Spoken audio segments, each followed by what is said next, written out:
Another Slay the Spire stream. I'm your host, Vegetable Bread, and today we're going to be starting off with the Watcher. What does she watch? I don't know. Removing 2 cards and transforming a card are both pretty bad because you want to remove your strikes, and you don't want to remove your strikes before Gremlin Knob, and so that puts you in conflict with yourself. If there's anything the Silent knows, it's how to be at peace with herself. Those floaty little robe bits. You can't achieve that without being at peace with yourself. And these 2 options, that's not it. 100 gold is nice sometimes, but usually I want to choose random boss relic on Watcher, and we're not seeing any rare relics or anything here, so I'm probably going to choose that here. If we're forced into a shop, maybe we could consider. I don't know. I see a 3-fight path with an elite here. Oop, that forces us into a mega elite. Probably don't want that. Maybe we are forced into a shop. Yeah, it looks like we're actually either doing 4 fights to try and wiggle around this shop, or we are going to this shop, or we're going to this shop after 3 fights.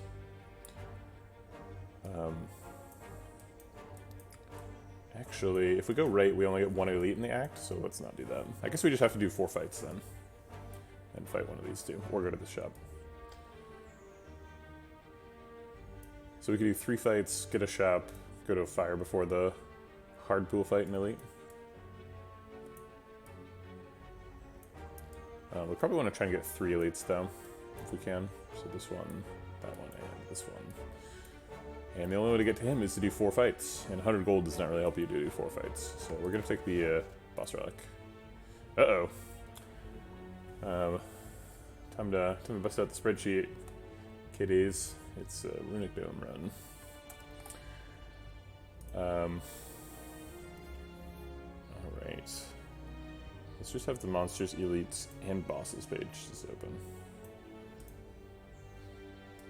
Okay. Let's do it. Alright, first up we got some louses.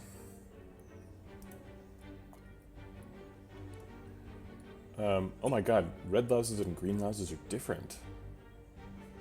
Whoa.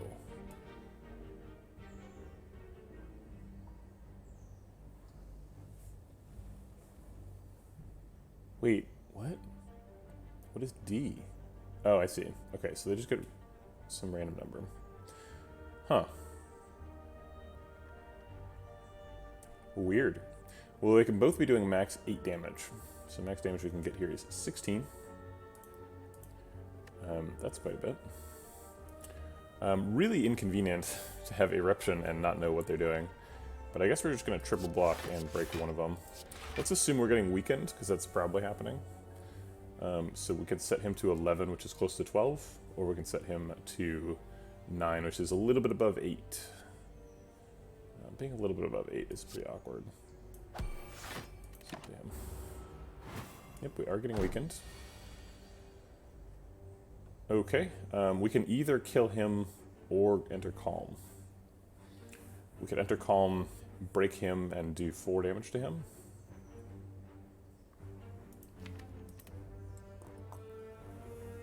I don't think I like just not entering Calm here.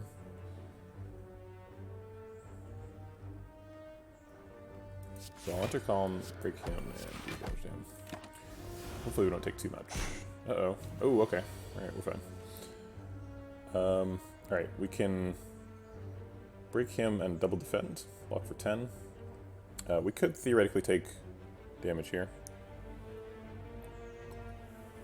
But I think it's like 1 damage.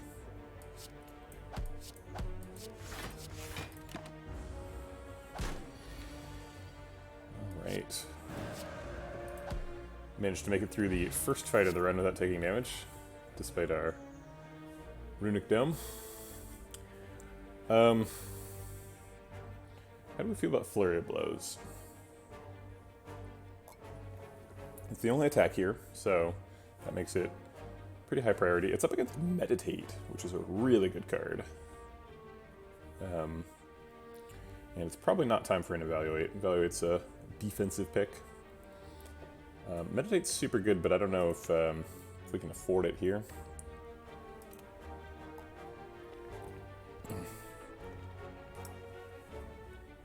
Yeah, I think I'll take the Flurry of Blows just to get our damage online.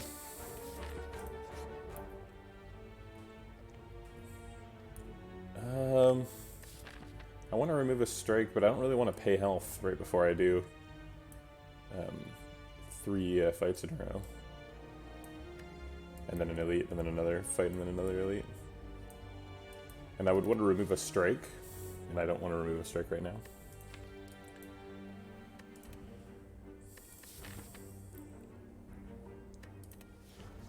You just leave. Alright, Jawworm.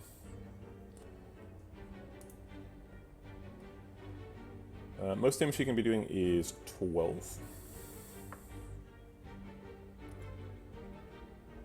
Oh wait, he always starts with jump, so he's definitely doing 12. Okay. Alright, fair enough. Well, I guess we don't get to make any decisions, so I shouldn't have looked at the wiki, because there's no point. Taking 7. Do we have lethal? We can Flurry, Eruption, Flurry, Strike. So it's 4 plus 9 is 13, plus 8 is 21, plus 12 is 33, yes.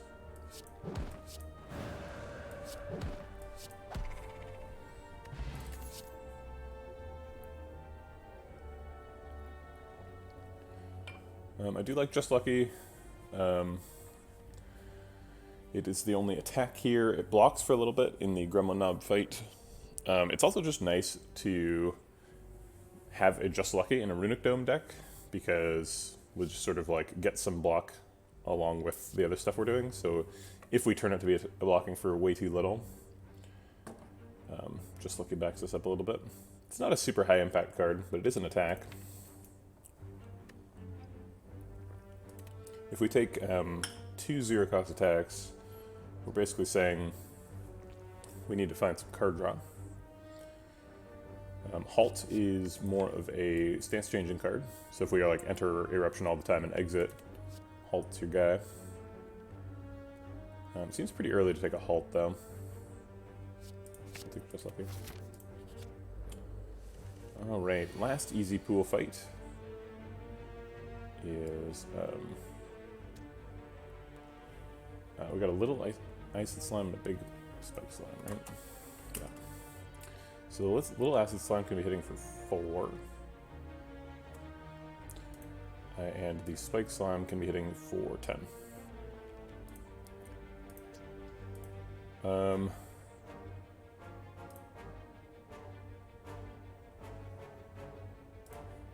Cool. Okay, so we can kill the acid slime and then block out. Seems good.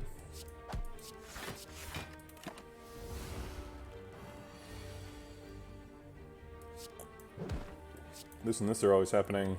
Vigilance next turn seems fine. Might take 3. Yeah. Eruption Strike is 21. I'll take it.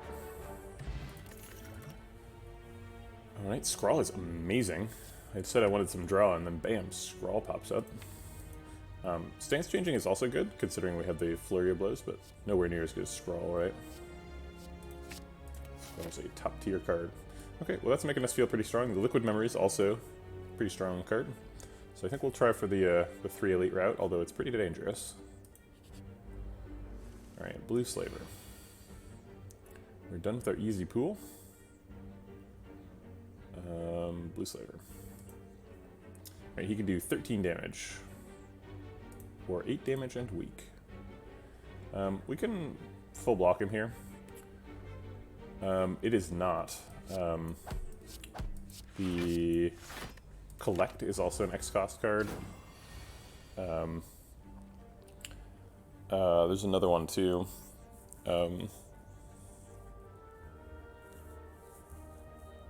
Maybe there isn't another one, maybe it's just those two.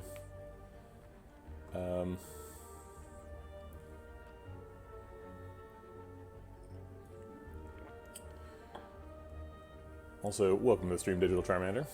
Are you playing your own game? Is that why you're asking about X-Cost Watcher cards?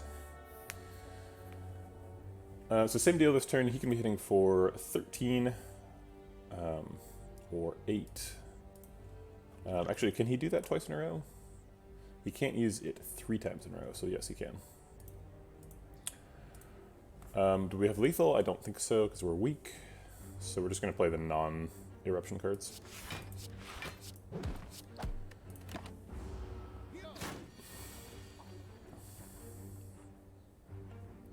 Okay, let's play all these cards. And hope that we kill him with eruption next turn.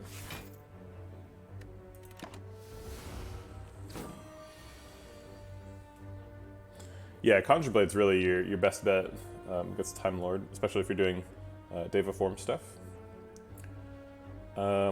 We probably get lethal with Eruption, Strike, Scrawl. We draw 8 cards, and we have 2 energy. Wait, it's guaranteed lethal. No need for thinking. Okay. There's a Weave. I'm always a little bit afraid of having both Weaves and Flurries going. I generally prefer Weaves if you can get them. But we already have a Flurry. Empty Body is also available. Helps us, since we're pretty afraid of ending a turn in Wrath, since we have no idea how much they're attacking for. Empty Body helps us go into Wrath and then get back out. So I think we'll take Empty Body. Alright. The traditional starting Gremlin Knob.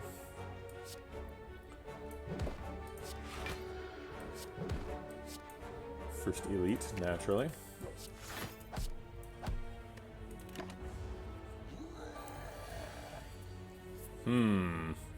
This is a very bad Gremlin Knob hand.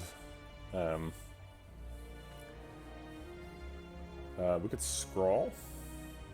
Draw 6.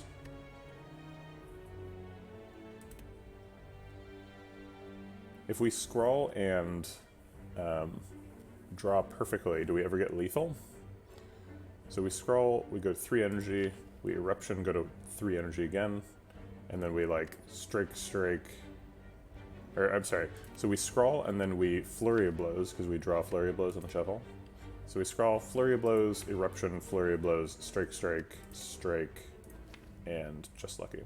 So 3 strikes is 36 damage. The Just Lucky would be 6 damage, that's 42. Flurry of Blows, damage times 3 is 12. So that's up to 54. And then the Eruption itself does 9. So it would be up to 63 damage. So no, it's never lethal. Oh wait, we have Liquid Memory, so we could make it lethal. So that's something we want to do.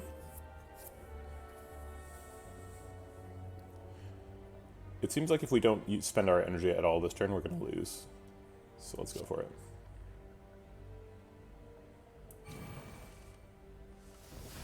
Alright, we did not get Flurry of Blows. There's a 25% chance we can Just Lucky for it. Should we Just Lucky before we Eruption? It's only a 3 damage difference, Just Luckying before and after Eruption. So I think I will look for the Flurry of Blows. Yeah, that's not it.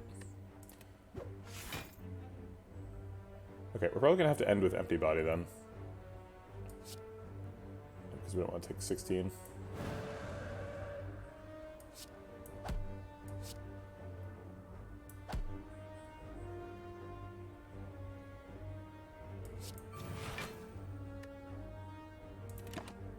Okay.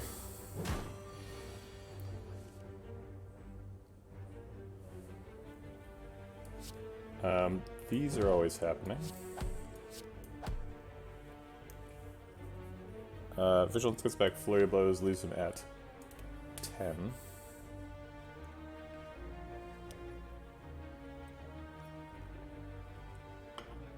I think that gets almost certainly lethal next turn. We probably get lethal without it. I think Vigilance is worth positive health, so I think we'll do it. Let's see, are we surviving here? He has 9 strength. He's supposed to hit for 16 here. It's never actually 16 because you're always vulnerable, so it's usually 24. But in this case, it's 16 plus 9, it becomes 25. 25 plus vulnerable is plus 12, so it's 37. Yeah, so we're surviving. So there's no reason to like liquid memories the vigilance again or something. Alright. It's always a rough fight. Protect is great. We'll take Protect without thinking about it too hard. Alright, so these guys usually are attacking for 11, is that right? It's either 11 or 14. Oh, it's always 11 in the first 2 turns. Okay, right. Okay. We can block for 10 or 8. We take 2 extra damage to enter Calm. Get 2 extra energy. Are we ever fighting the Elite next floor? If it's Log Villain, do we win? And if it's Sentries, do we win? I think the answer is no in both cases. So let's just protect our health here, because we gotta fight another hallway fight after this.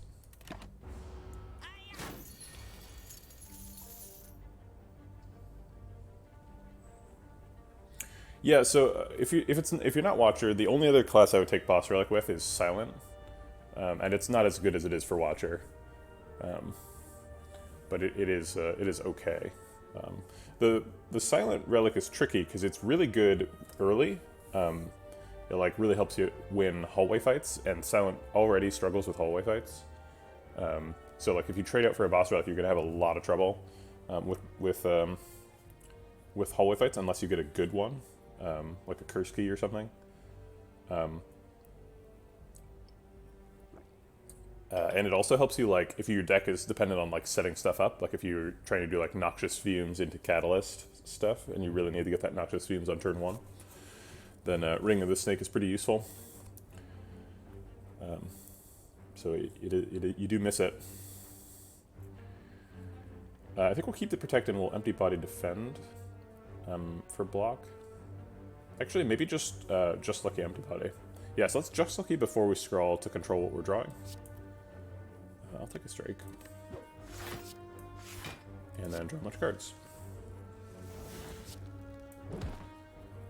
We're drawing exactly these 5 next turn. We've got Vigilance Empty Body, so we're going to redraw Flurry a bunch.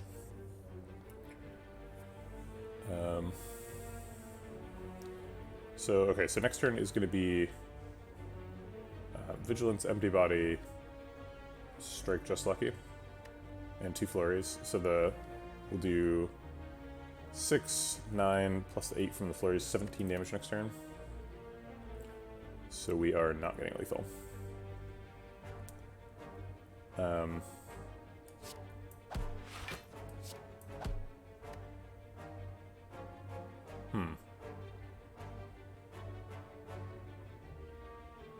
We could just Fire Potion right now.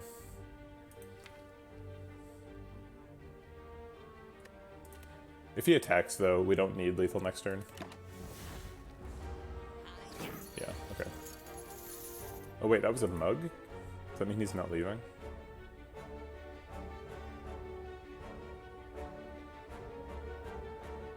So he hasn't lunged us yet, so he's not leaving this turn. This is probably either his block turn or his lunge turn. Okay.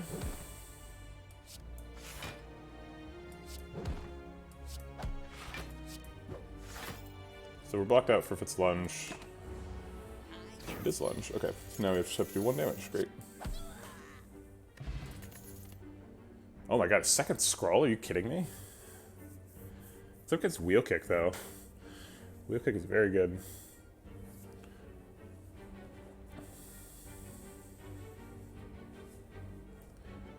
Second scroll just makes us so consistent, though. We're gonna find a scroll like anytime we need it.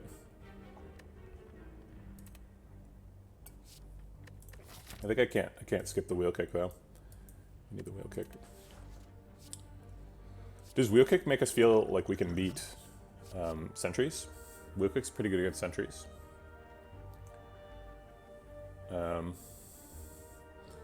Sentries and Lagavulin are both highly predictable, so the Runic Dome doesn't matter.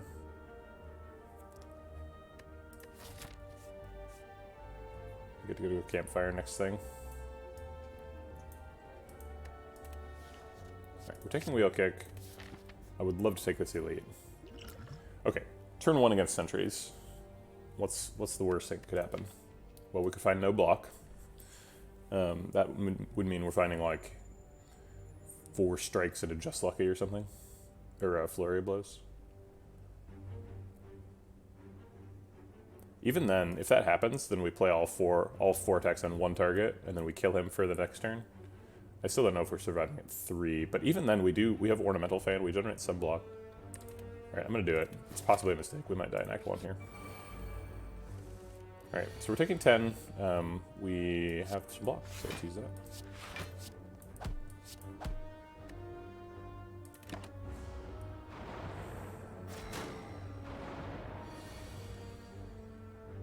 Okay, Protect is very good here. Let's use the Flurry and the Strike and then Scrawl and look for more stuff. Actually, no. Let's use just the Flurry and then Scrawl. So we've got 3 cards in hand after we do that. So we would draw exactly all these 7. So we can set up for getting exactly what we want. And the Flurry in the discard. Okay. So are we like strike, double defend, fire pot here?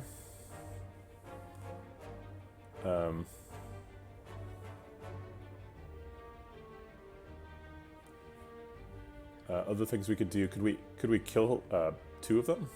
We could Eruption this guy and fire pot him, get back the Flurry of Blows, do 8 to him, and then we have 1 energy to do 6 more, and then 12 more. 6 plus 12 is 18. So we're doing 26 total damage to him, and then he kills us. I mean, we can Fire Potion, or we can Liquid Memories the Eruption to do 18 more, but that's only 36, so then he would kill us. So that doesn't seem wise.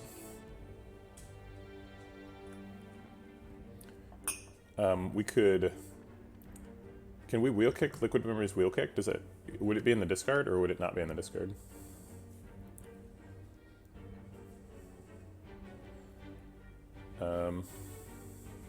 I think we're just going to use the Fire Potion to kill the front one, and we're not going to Wheel Kick.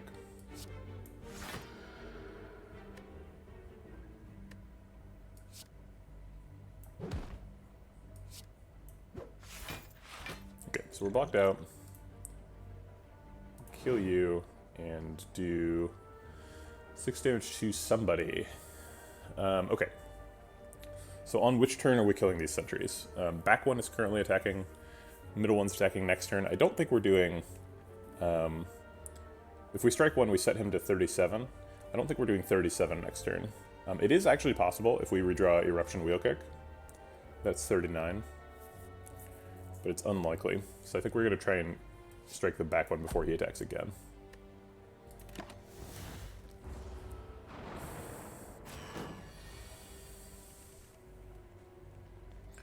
Okay, we have to blow the Protect here. We can get it back with Liquid Memories, so it's not a huge deal.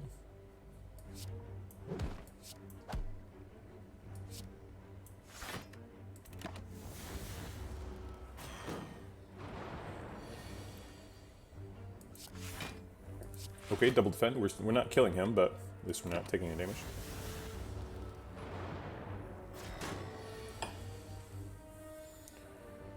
Let's see if Wheel Kick draws us block cards.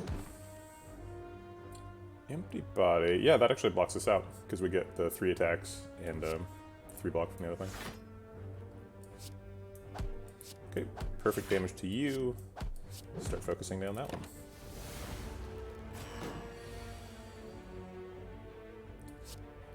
This last card is a Just Lucky.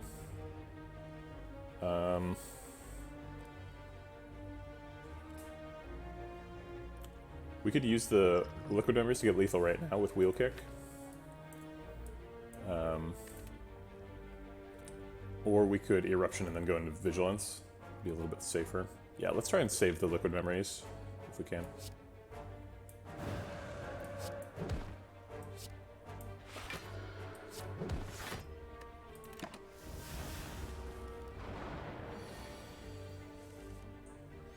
Alright, we've got double defense. That probably wins us the fight.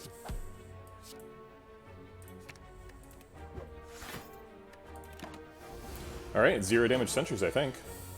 Sweet. That worked out well. We did use a potion, so wasn't free, but Omniscience is available. We have Omniscience and Wheel Kick. It seems like a pretty good combo.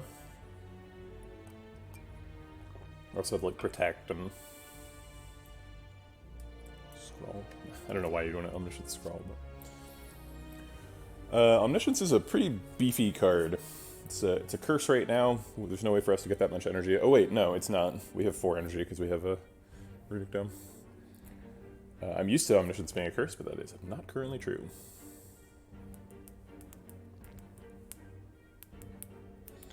Deceive Reality is also a card.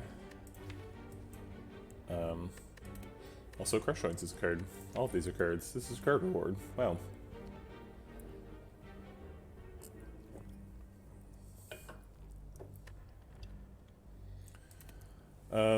Omniscience is certainly the most impressive card here.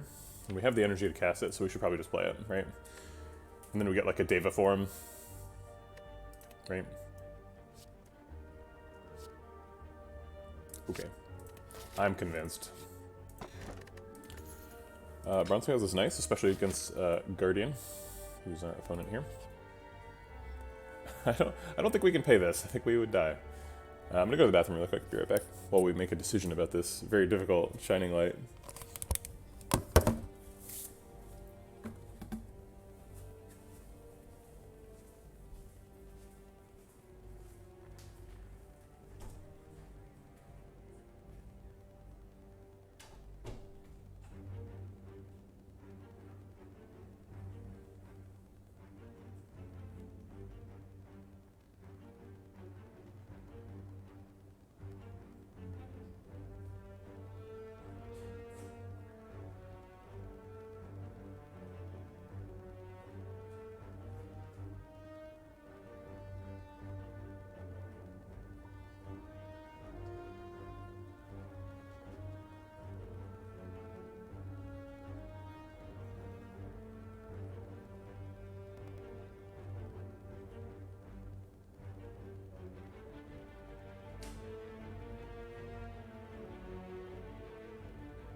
Right. Let's leave. I think the safe route here is fire first. I don't see any reason to do fight first. I think we're resting.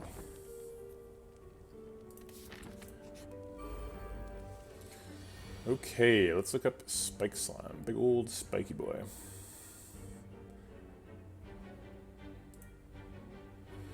Max damage is 18.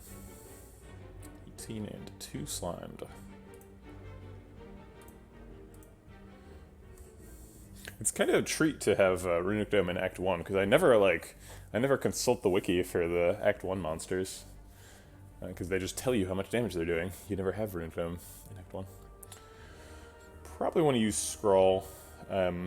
Maybe want to look for Scrawl into Vigilance Empty Body, and then Wheel Kick.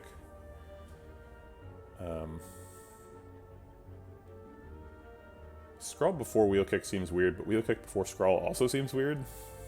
So I guess this turn's weird. 18 damage is suspiciously close to 17, which is defend, defend, empty body. But that's skipping wheel kick. And if you skip wheel kick, why are you even alive?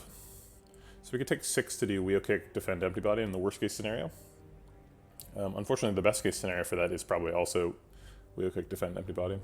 So let's scroll and look for a better best case scenario with the vigilance. I forgot about Omniscience.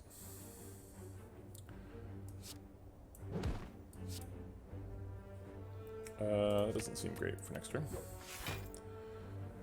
We are getting extra block from Ornamental Fan, so we could wheel kick empty body. Or we could just double defend empty body and we're blocked out.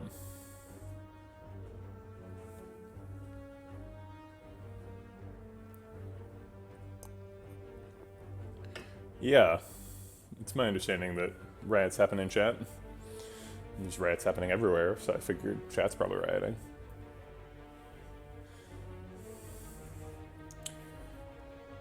If we wheel kick, we can draw nothing that's useful. If we draw protect, we get to keep it. That's kind of neat. We have free block next turn, so let's just block out this turn. Try to preserve our health. And of course he doesn't attack. Okay. Are we splitting him this turn? We can Eruption Strike Strike. That is 24 plus 9 is 33 damage. That does split him. Not super convincingly, but it does do it.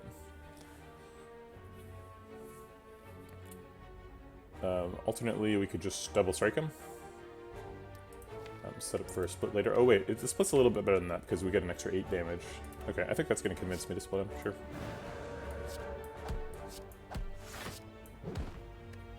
It's a decent split.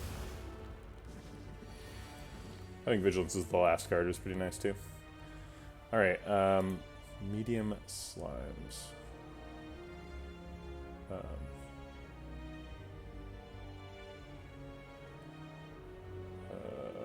Medium slimes.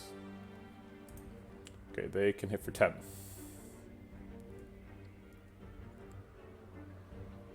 Okay, so we could be getting hit for 20 right now. We can't kill either of them with this eruption. And we are frail.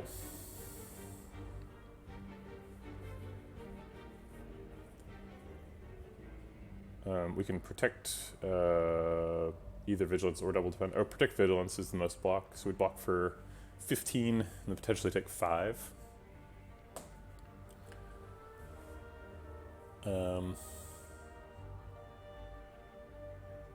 Okay. Probably taking less than that. Yeah. How about 0? Okay, Wheel Kick Strike blocks one of them out. Empty Body gives us some energy to play the Wheel Kick cards. I'll go ahead and defend so that we're only taking 2, or we could double strike to set up for lethal next turn. We're definitely playing at least 1 strike. Oh, that's right, we get blocked from the strike. I guess he can hit for 10. We're killing him next turn no matter what. Yeah, that's exactly lethal. Okay, I'll try to not take any damage then.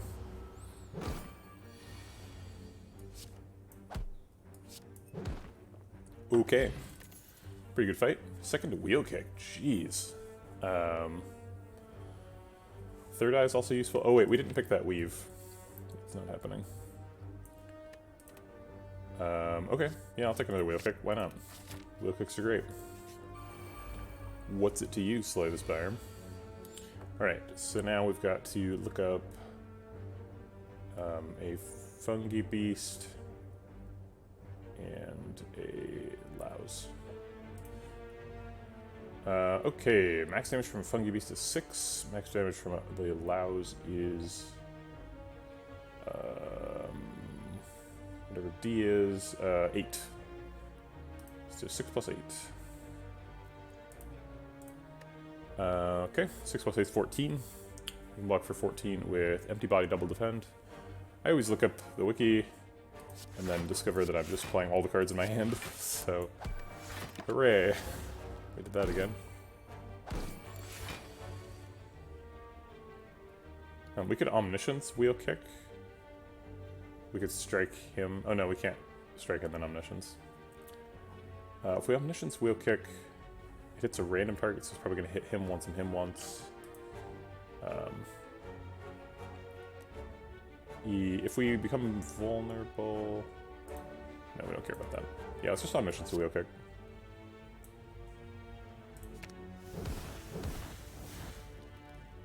We didn't draw any of the zero cost attacks. Sure. Okay. Mental Fortress is interesting. Second Protect also available. How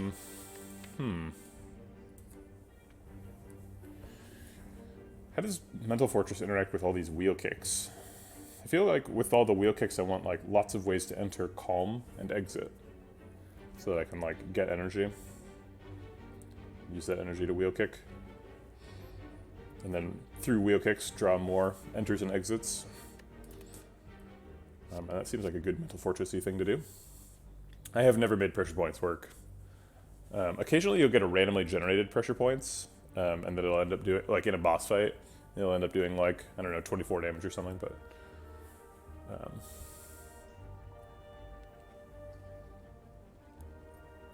I think one time I had a sadistic nature start, and I tried to pick pressure points, but I only found like one of them. And then another time I like picked pressure points because I was on floor 1 and I was excited. I was like, oh crap, cool, okay, this is going to be the time, pressure points. But I've never actually made it work. It just seems really dangerous against Gremlin Knob, right? It's like, it's floor 1, you want to pick an attack, and this one's like, it's kind of an attack, but it's mostly a skill. Let's see. Okay, so this is going to be either Gremlin Knob or Lagavulin, because the last one was Sentries. I'm not too afraid of either of those, to be honest. Yeah, pressure points is... Well, I mean, actually, Claw is quite a bit better than pressure points. Because Claw is like... Even when you don't... Even when it's not like the core of the deck, Claws like do stuff, and it like scales up over the course of the fight. Hey, Burnface. How's it going? I think I will take a Mental Fortress. I'm never super excited to play Mental Fortress, but in this case we have an Omniscience, so powers are good, and we have lots of draw, so we can draw into it pretty consistently.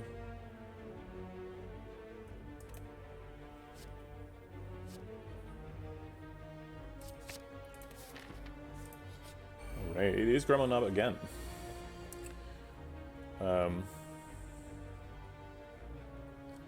So we have Omniscience. The primary things we would want to Omniscience are wheel kicks or eruptions. So I guess which one of those things is happening? We can do 30 damage with a double wheel kick.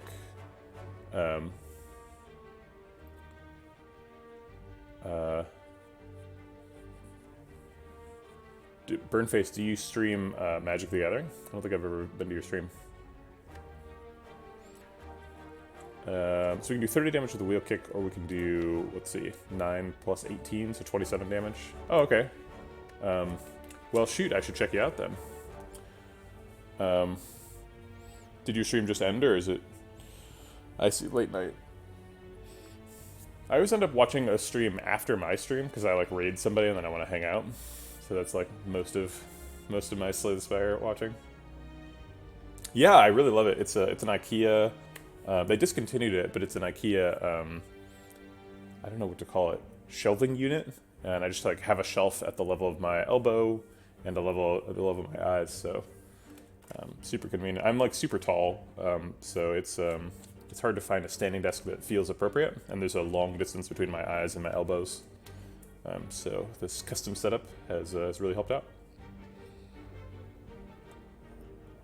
I think we're gonna Omniscience a Eruption. It's only 3 damage less, and it leaves the wheel kicks in the deck, and getting a wheel kick while we're in Eruption next turn sounds really good.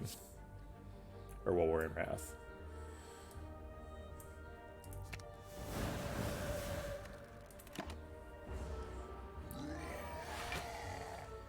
Ooh, we didn't get one. Okay, well we're mostly blocked out. I think we can afford to wait around until next turn.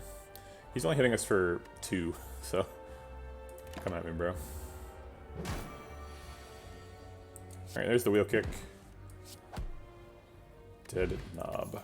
Ooh, a cultist potion right before the boss? You shouldn't have. Jeez, we've just been getting so many rare cards in this Act 1. I don't know if I've ever seen this many rare cards. We were offered 2 Scrolls, an Omniscience, and an Alpha in Act 1.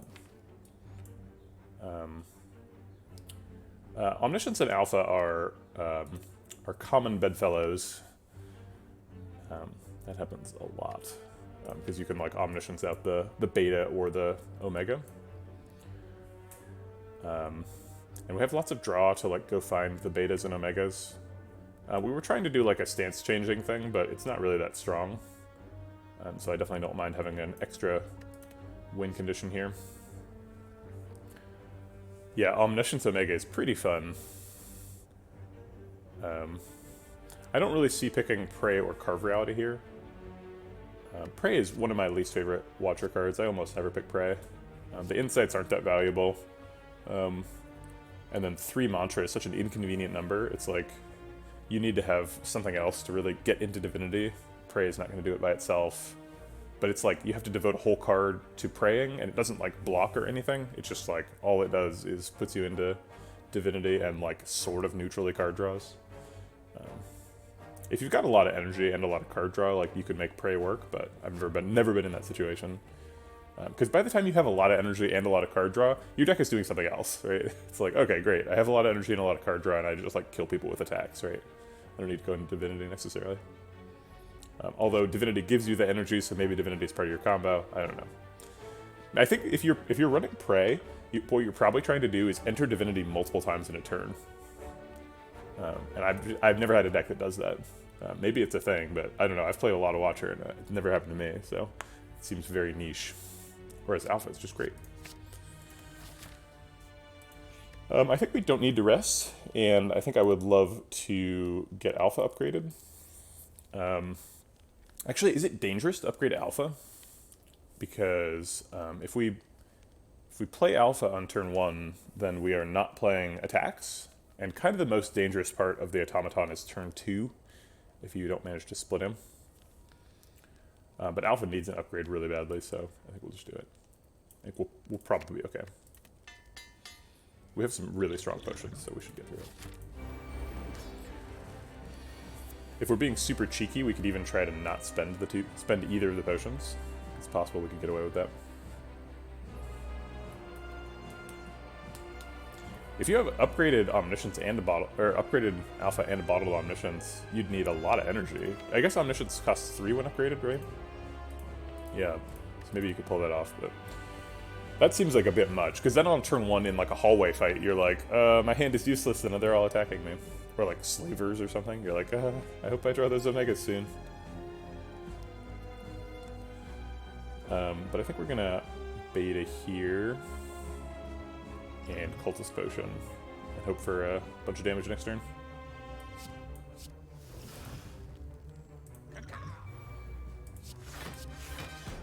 Oh, Letter Opener, right. So we've got Letter Opener and Ornamental Fan, so we want to play 3 attacks and 3 skills per turn.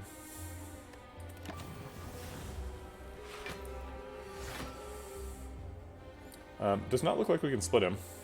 And we can't really block either. So I guess we'll just develop all the cards.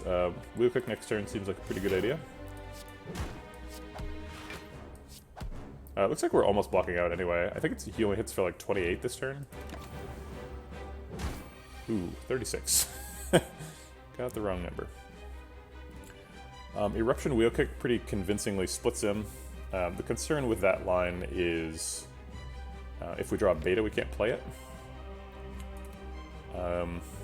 However, if we Wheel Kick and draw Beta, then we're not splitting him, and then we get Vent Steamed. I don't really want to get Vent Steamed. So we could Wheel Kick him, draw Beta, play Beta, and then use the Liquid Memories to avoid getting Vent Steamed. We could Liquid Memories Omniscience if we get Beta, and then Omniscience the Omega. That would avoid getting Vent Steamed.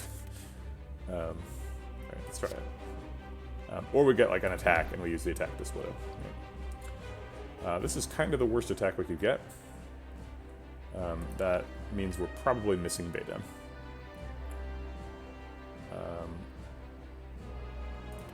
Alternately, we could use liquid memories to go draw like a strike.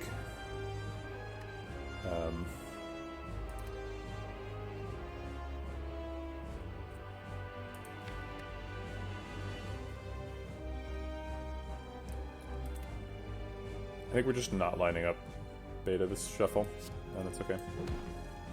Alright, we managed to not draw it, so I guess we're drawing it next turn anyway.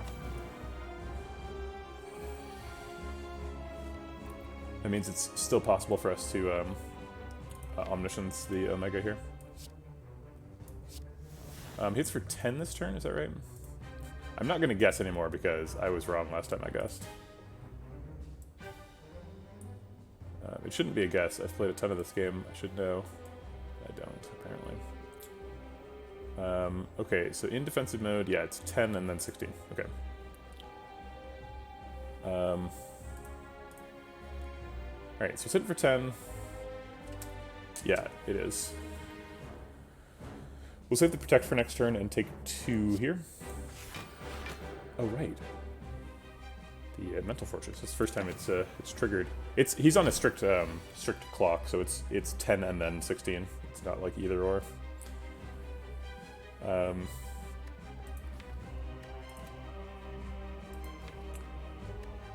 Well, I don't think we're skipping Omega. So then it's like Omega defend, take 11, go to 4.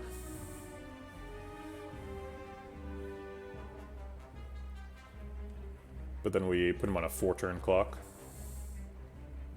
Or a 3-attack clock. I think we can probably survive 2 attacks at 4.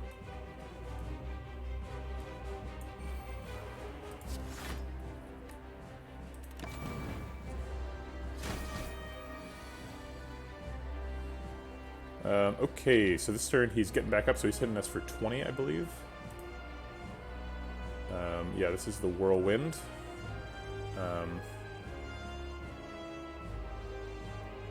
Yeah, okay. So he's hitting us for 20. We can protect, double defend to block out. We could probably Omniscience something too. We could Omniscience an empty body to block out. Omega does split here. Oh, that's right, so he's not even attacking. What a noob. So maybe we can shorten the timer by a turn. If we can do 35 damage, we can shorten the timer. Looks like we can. Thanks, Cultist Potion.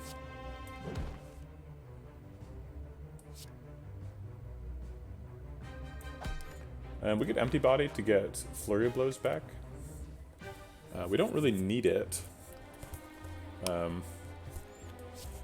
So I guess we'll just stay in Calm. Because we passed the breakpoint. So we just... oh, we don't get to win with end turn here. But he's only attacking for 10, so we can just protect.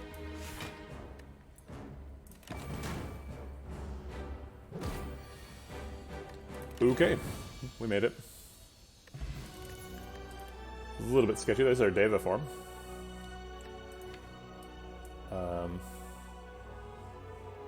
Talked about that with Omniscience. We've got 2 wheel kicks, so we've got a pretty good amount of draw and ways to spend lots of energy. Scrawl. Yeah, this seems like this is fitting nicely into the formula. Blasphemy is also very good. Master Reality is surprisingly good with Alpha. It's pretty much the only way that Master Reality is good. Is with Alpha. But I think Deva Form is kind of blowing us away here with the power. All right.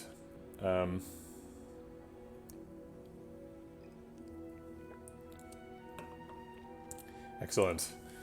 I definitely will have to check out Burns' run. If he refuses to speed run, he's a streamer after my own heart. When I rated First Day the other day, he was going so fast. I was like, "Are we in the middle of a speed run?" Because he was just like, he'd see a card award and pick something, and I was like, "What were the other cards in that pick?" It's too fast. Are we picking Busted Crown now? Do we need any more cards?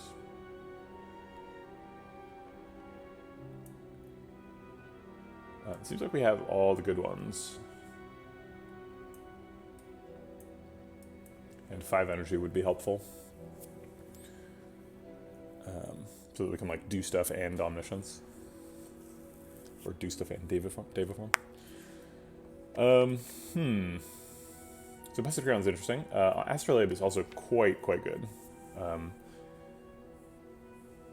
Transforming 3 strikes into 3 probably more expensive cards, or cards that have card draw attached to them, or cards that block. It's a huge upgrade. I think Empty Cage is kind of like a shit Astrolabe in this situation. Pretty much the only time I would pick Empty Cage over Astrolabe is if I have either a really bad curse or 2 curses.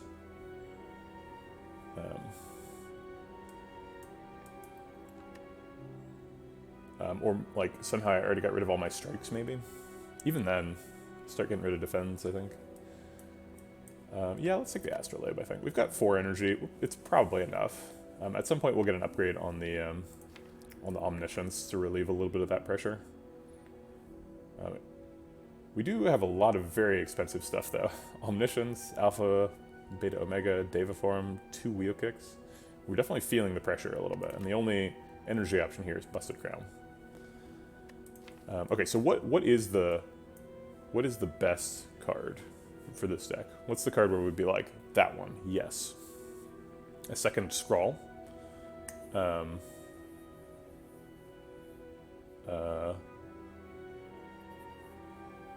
Which we already passed.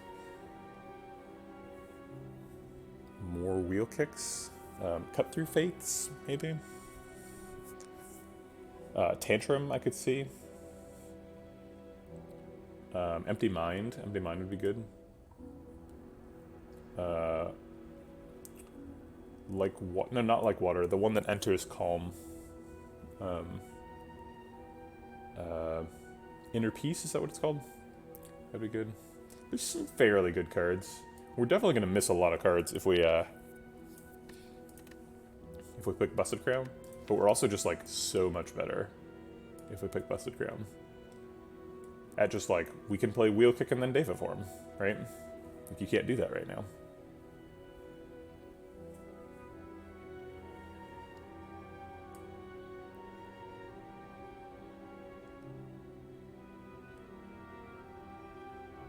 The Mental Fortress is pretty lonely though.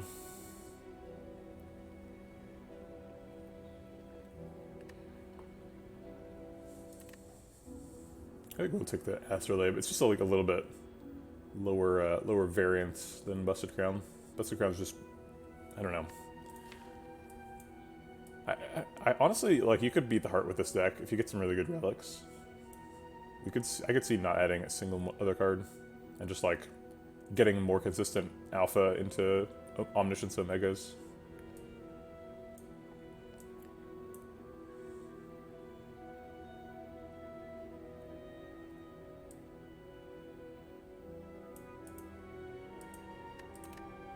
I think I was like Astrolabe though. Astrolabe's more fun. Gets rid of some strikes right now.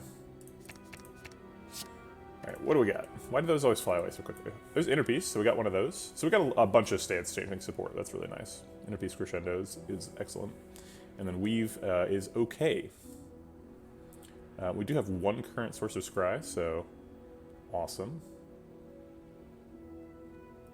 We're probably going to want to pick up at least another one with the Weave.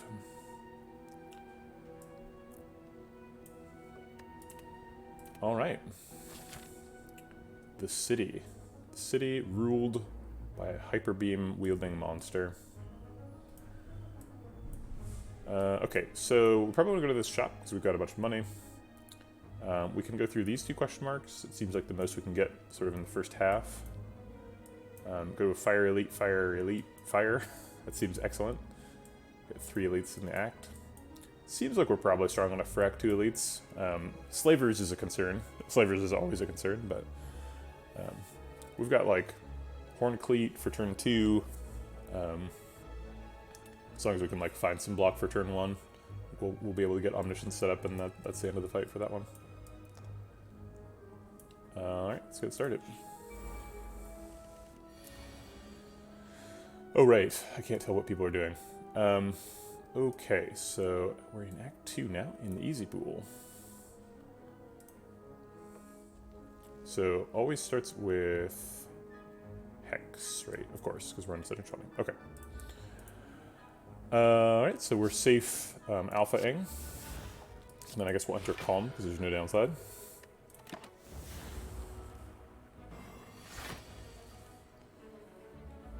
Okay, Omniscience versus Deva form.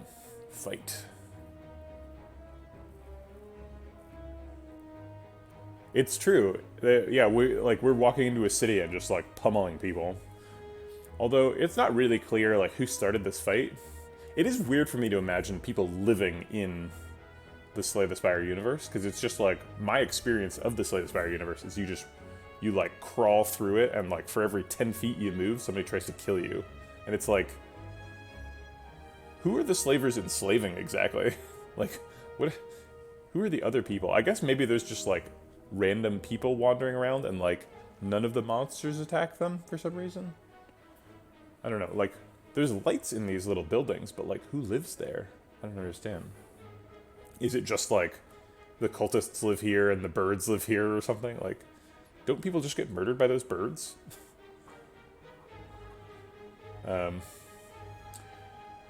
Deva form is great, but we don't really need it. And I think I'm more excited about omnisciencing a beta here.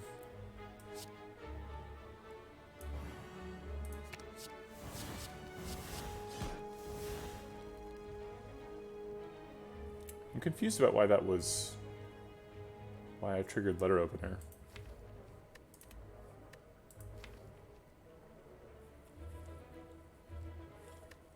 Did I... because I haven't... that's my only card I played this turn. Why does that... why did that count as 3 cards? Did I play something else? Neither of these... yeah, none of these. What the heck? Is that a bug? Oh, right. Yep. Omniscience is 3 cards. Okay, cool. Okay. Weaken. That's rude. Okay. Let's play...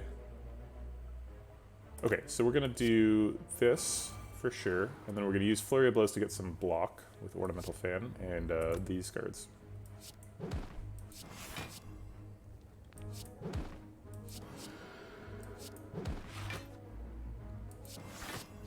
I think that should be it. Oh, she got me. Chosen. Battle Hymn goes with my Master Reality combo deck. Oh wait, that's not what's happening. Dwarvic Swivel? We have 2 wheel kicks. I don't think so. Protect is pretty good. Take a second one. I don't mind it. We've got Deva form, so we've got energy for days.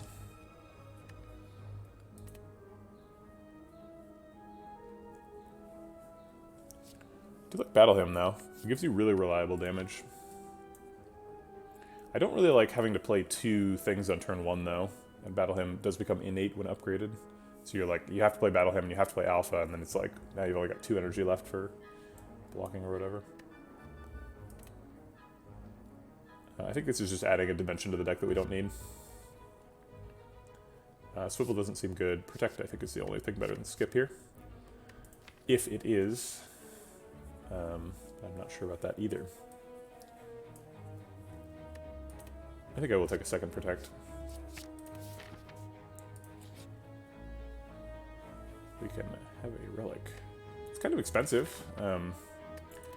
This Shame only costs 75 because we get to remove it, and we haven't removed anything yet. I can't imagine we don't pick this though.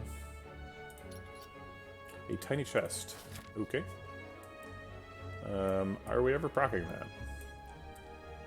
Probably we're proccing it once. We'll proc it in Act 3. We're only going to 1 more question mark guaranteed this this act, unless we decide to dodge this elite. Go here. Uh-oh. Thieves right before the shop. They figured it out. They're like, hey, people come here with money. I don't think we're skipping alpha. And I think we are skipping Data Form. I think we're just defend inner piece striking.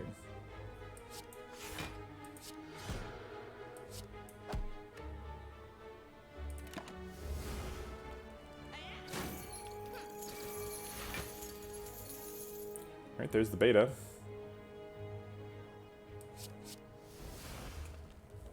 We can't play Scrawl right now because we wouldn't be able to play Omega if we drew it. If we play Defend, we take 3. If we play Protect, we take nothing. I think I like playing Protect here. We've got 2 of them in hand, so might as well use them for energy, because that's what they do. There's Omega. That's the fight. I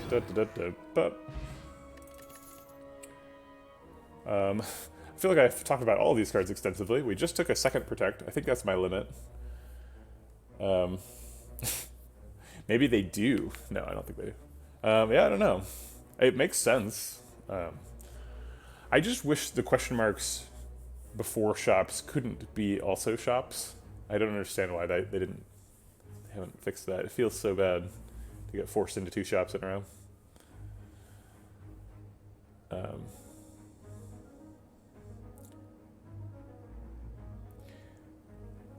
If you have golden statue, golden idol, or whatever it's called, do you get extra money from thieves when, like, because you get money back from them, right? Does that money get increased by the golden statue? Do you, like, they steal 60 gold from you and then you get back 90 or whatever? You get extra from their thievery? I've always wondered if you're supposed to, like, try and drag out the fight if you have a golden idol. I've never actually done it, but... no to battle him, I think no to 3rd Protect, and also no to 2nd Flurry of Blows. It is weird to say no to a 2nd Flurry of Blows, because if you have 1 Flurry of Blows, you probably want 2. But this deck is doing different stuff, is the focus, so I think Flurry of Blows is a distraction. It used to be the point, and now it isn't. Crazy shop, lots of good stuff. I do love me some Establishment. We have 2 copies of Protect, but nothing else that gets established. We have that Meditate that we passed on floor 1, which would be super good now. I think we're probably passing an Establishment for the same reason we passed on the Battle Hymn. We just don't want to have more innate powers that we have to play on turn 1. Probably picking Dolly's Mirror. I don't know what we're putting in it. Maybe the Omniscience? Maybe the Alpha?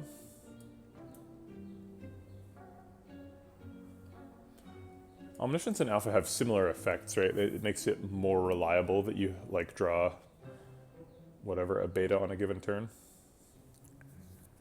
I guess I should say an Omniscience activator, because it can be lots of different steps in the process.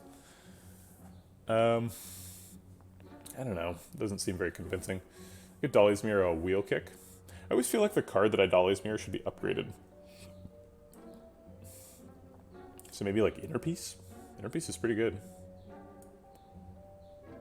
If I were offered another Inner Piece Plus, I would definitely take it.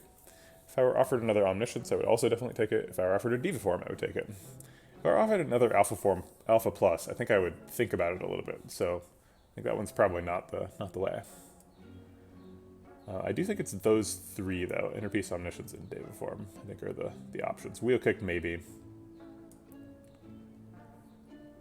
Scrawl. Scrawl is pretty strong, also.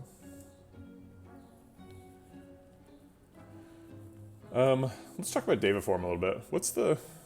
We've drawn Diva Form a couple times, and we've never played it. And it's always, like, fighting with Omniscience for playability, and... Maybe we just don't even need Diva Form. I can get another Scrawl by upgrading Scrawl? What? Do you think that the exhaust goes away? Because that's not how Scrawl works. It costs 0.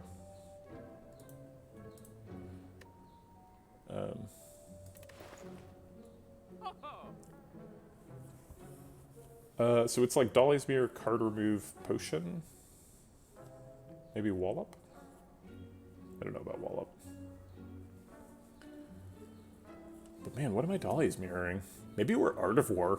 Art of War's kind of a Galaxy Brain pick here. We do have the wheel kicks, but that's pretty much the only attack we have to play.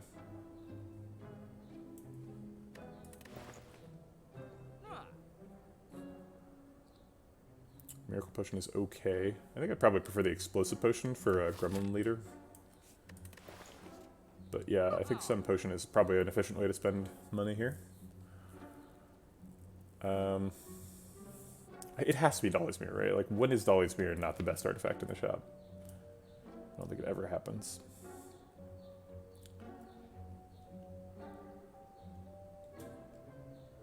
Yeah, I think we take another Omniscience.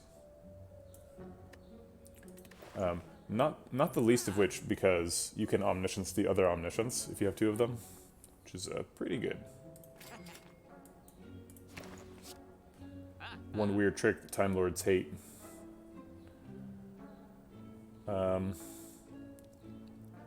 Is there any reason we're picking like Panacea or something? No.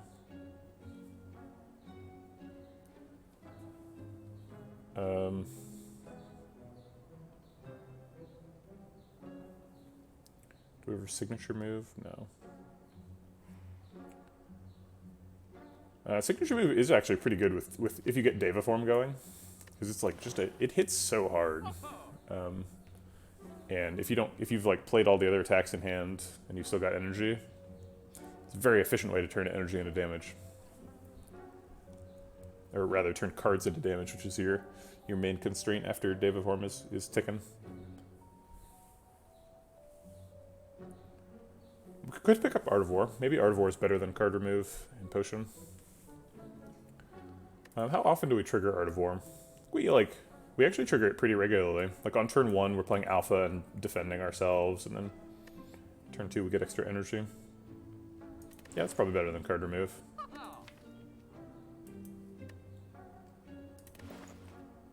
Okay.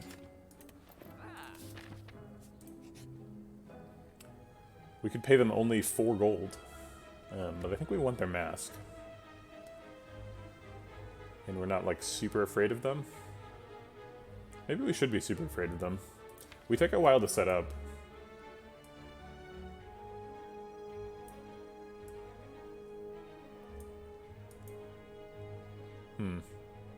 We're not like killing Bear on turn 1 or anything.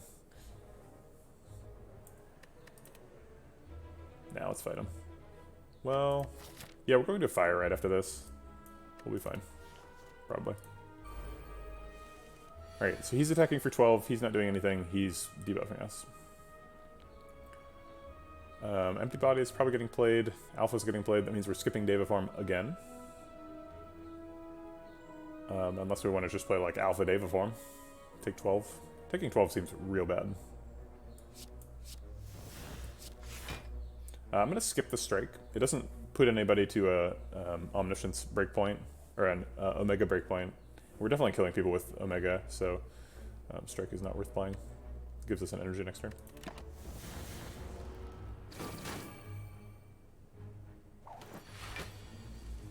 Okay, so now we get to Omniscience and Omniscience. The first Omniscience plays Beta, the second one plays Omega, and we win.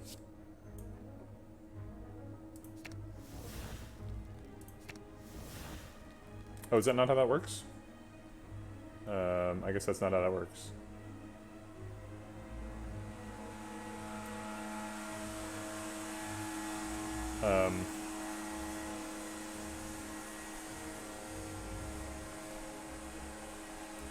Well, I guess let's...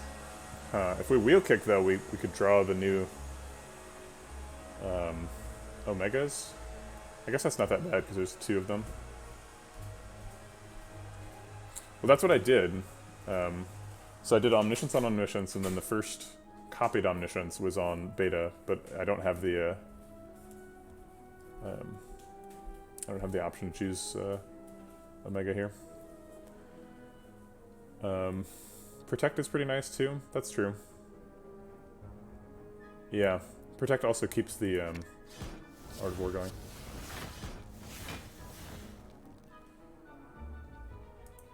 Okay, so we have 2 Omegas, so we're probably going to draw one next turn. So we just need to block out here. We can't really do that because we just have defends that don't do anything. Let's see, do we have Flurry Blows? No.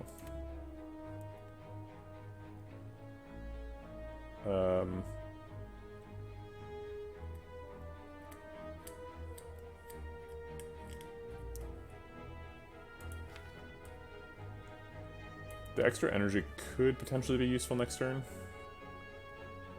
If we got like Crescendo Scrawl. Okay.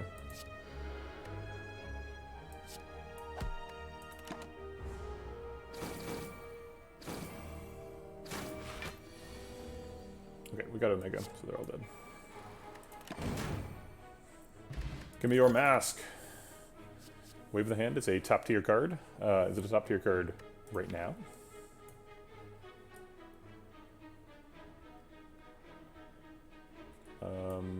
No. It is also up against a Mental Fortress Plus. We have a Mental Fortress in the deck.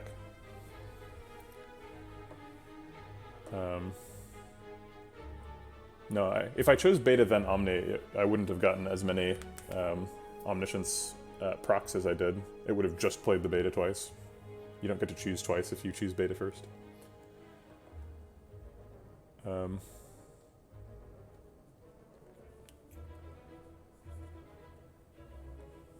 Let's see. Yeah, I think I believe in Mental Fortress. It's upgraded, which is nice. And we have this Crescendo that we've not really been doing much with. We do have some stance changing stuff. Like that is the future of the deck, right? We're trying to... Is that... I don't know. I get so confused building this kind of Watcher deck, because I'm like, I have so many different things going on. Hey, Redbeardy, thanks for the raid. Appreciate it. Welcome to all the Redbeardy raiders. We're just in the middle of a kind of weird Watcher run. We're doing the Alpha thing, obviously. Yeah.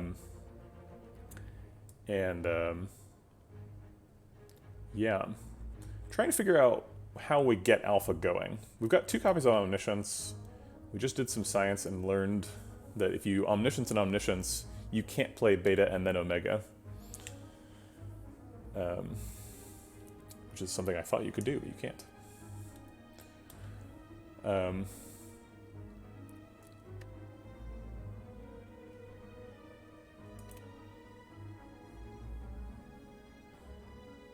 Cool. Ooh, what's a Rushdown Infinite? Like, so you're drawing cards and you're like stance dancing into and out of Wrath? How do you get the energy? I guess you must be going from Calm to Wrath, huh?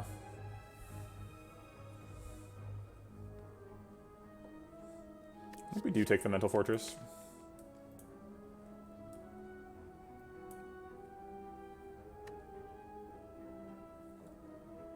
I don't know, I don't want to junk up the deck. Like, Omega decks are so sensitive to card quality. Like, you really need to be playing... You need to be, like, defending and progressing your Alpha game plan every turn. But Mental Fortress, like, it kind of fits into that, right? Because it helps you defend and, like, do other stuff.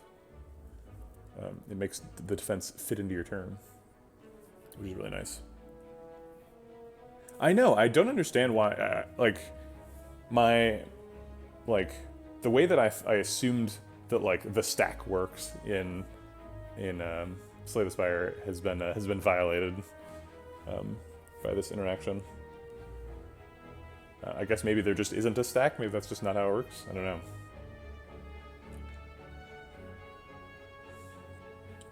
Yeah, we'll take it.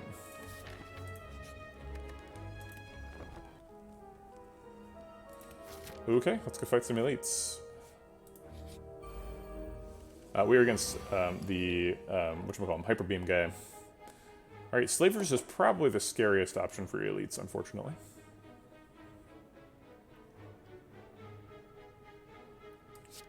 So we're gonna play Alpha. That's our win condition. We're gonna do 1 damage to you and 10 damage to you before that comes online.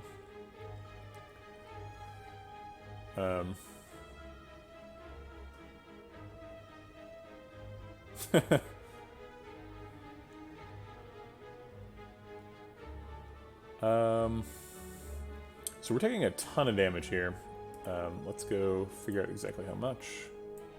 I feel like I should have this memorized, but I do not. Oh my god, they don't have a page for the Act 2 Slavers fight. They have individual pages for Taskmaster, Red and Blue Slavers. Okay, so 7 damage from Taskmaster, potentially 13 damage from Blue Slaver, so that's 20, and then potentially 14 damage from Red Slaver, so 34 damage. We're at 38, so we're not dying, that's guaranteed.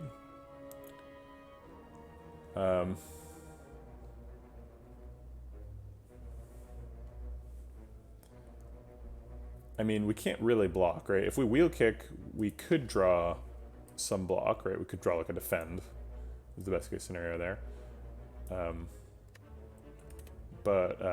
We could also draw beta, which would be kind of disastrous. Okay, so I think it's between Mental Fortress and Deva Form. And then we're going to skip Flurry of Blows to make Art of War proc next turn. If we're already proccing Deva Form next turn and we're losing a ton of health, it seems like we should probably favor getting block next turn over getting energy next turn. What could we do with 6 energy next turn? We could like Omniscience and Protect. That is good. No, I think Mental Fortress is the pick. Man, this Deva Form is not ever getting played.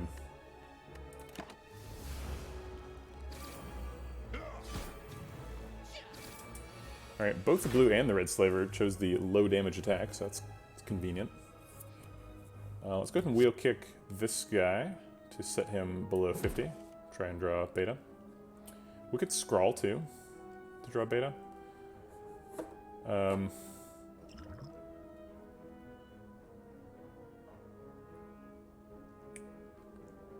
Let's switch targets back to red slaver. Okay, there's beta.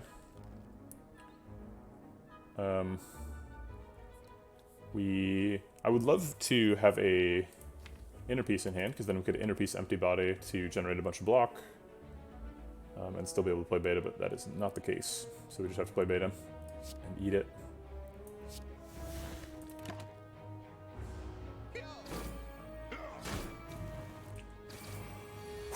Okay. Well, red slaver chose the correct attack, so we survived. Potion Belt Fruit Juice. Okay. I don't see any appeal to any of these cards. So we're skipping them. And resting here. Should have drank the... Oh no, it doesn't matter. Because it's missing... Wait, no. Yeah, we're supposed to drink the fruit juice before that. I think we can reset this. I'm just used to holding fruit juice. Okay, so we're gonna... Okay, let's do science just to see if it makes a difference. So currently we gain 20 HP, and then when we drink fruit juice, we gain still 20. But it's not based on missing, so we just must have not passed the breakpoint. Because I'm pretty sure it makes a difference.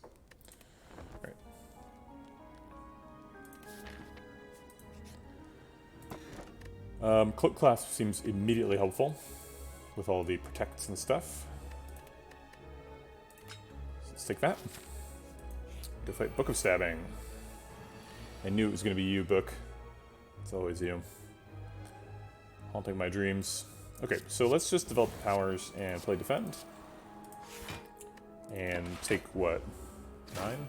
12. Cool. So he big attacked first, that's surprising. He is allowed to do that, but it's uncommon. So this is going to be 7 times 3, I believe.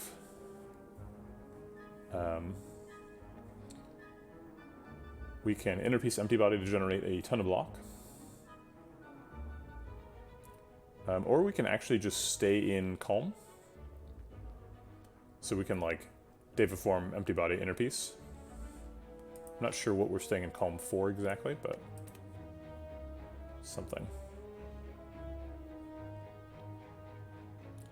Do we ever want to wheel kick here? If we wheel kick, we could play beta this turn.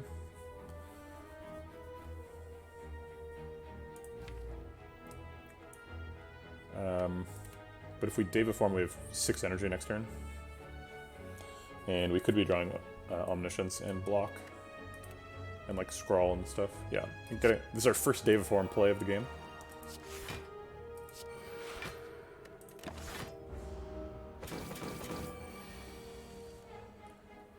Alright, we have Omniscience and Wheel Kick available.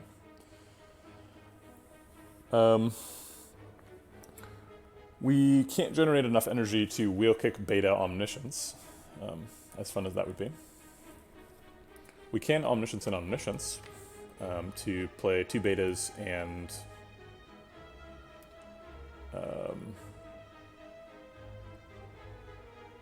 2 crescendos. Maybe we can generate enough.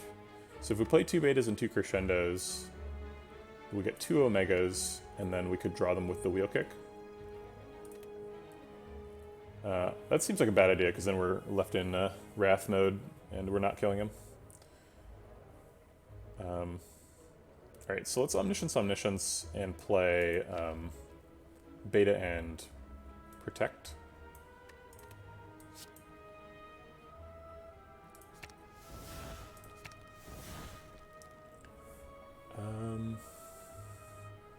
We could play Vigilance as well. I think I prefer Protect.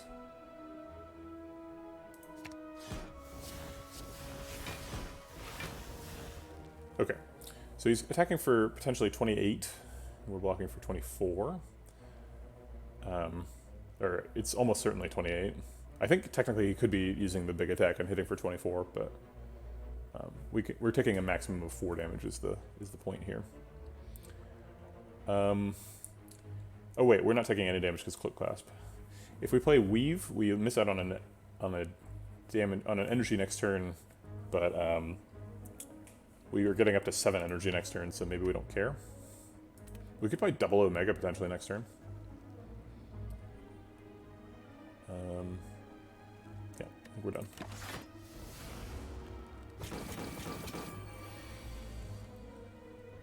Okay, wow. No Scrawl, no Omegas. That's rough. Alright, he's hitting for 35 now. Yeah, we did play a Diva form the one time. Looks like we might die here. I guess maybe we Liquid Memories a either Wheel Kick or Inner Peace. Inner Peace draws more cards. That's right. I forgot. I'd been doing well. I'd been calling it Deva form, but then I forgot a couple times. Okay, let's just lucky and see what the top card is. It is an Omega. I would like to play that Omega, please. Get a little bit of block from that. We've already committed to attacking, so might as well do that. If we play the Wheel Kick, we get the Omega. We get at least 1 Omega, possibly more. If we get 2 Omegas, we can only play 1.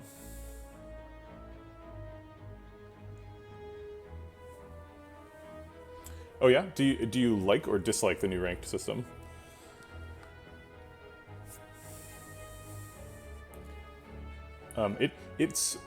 It doesn't make climbing to Legend a breeze. It makes staying at Legend easier.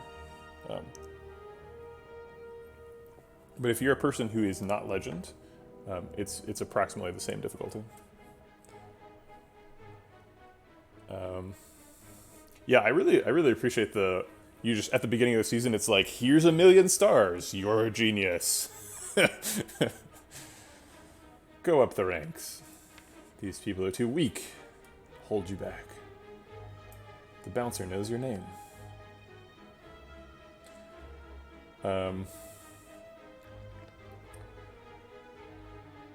Wheel Kick versus Inner Peace. If we Inner Peace, we draw a bunch of these cards.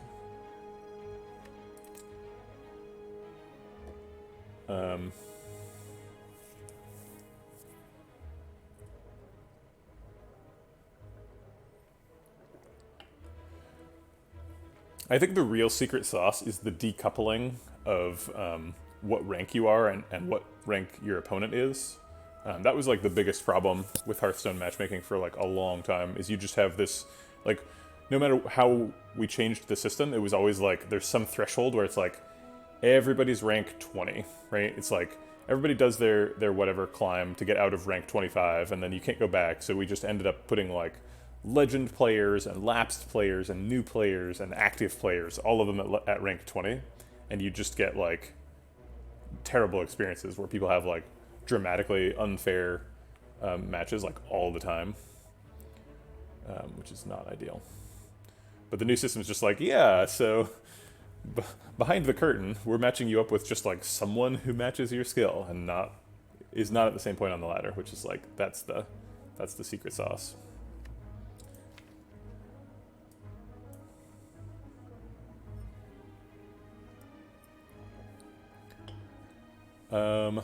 Let's see. Although I wasn't involved in this new system, this is just me analyzing it as an outsider.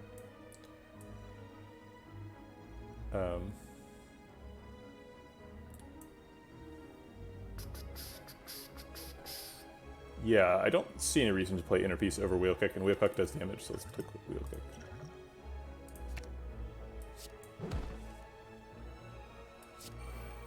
Alright, and now let's fight for our life. I'm not sure if this is enough block, but it's all we got, so...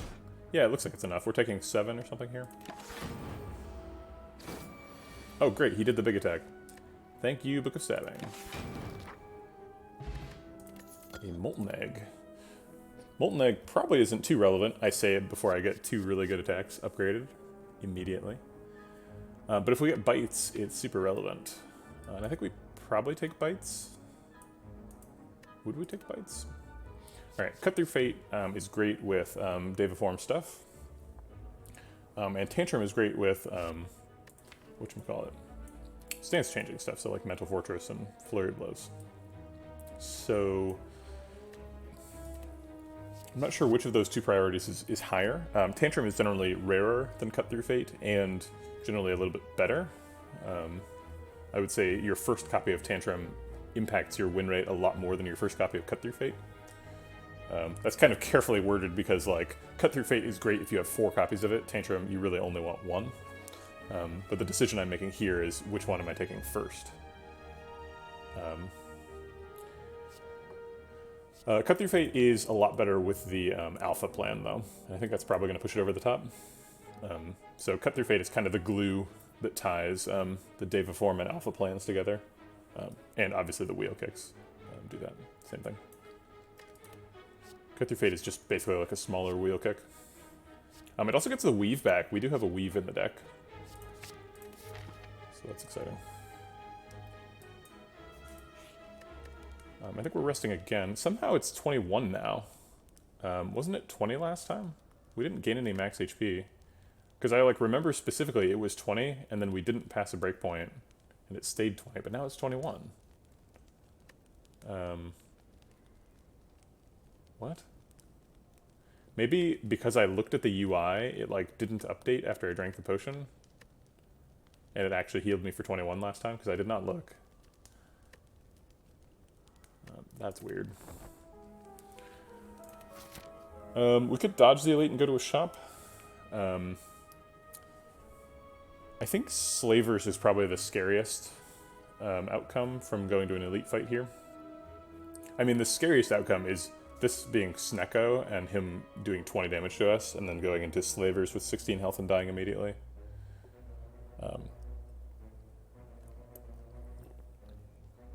It doesn't look like this would be a good shop because we have 88 gold, but we did just pick up a Molten Egg. So we'd be able to maybe buy an attack or buy a potion or something.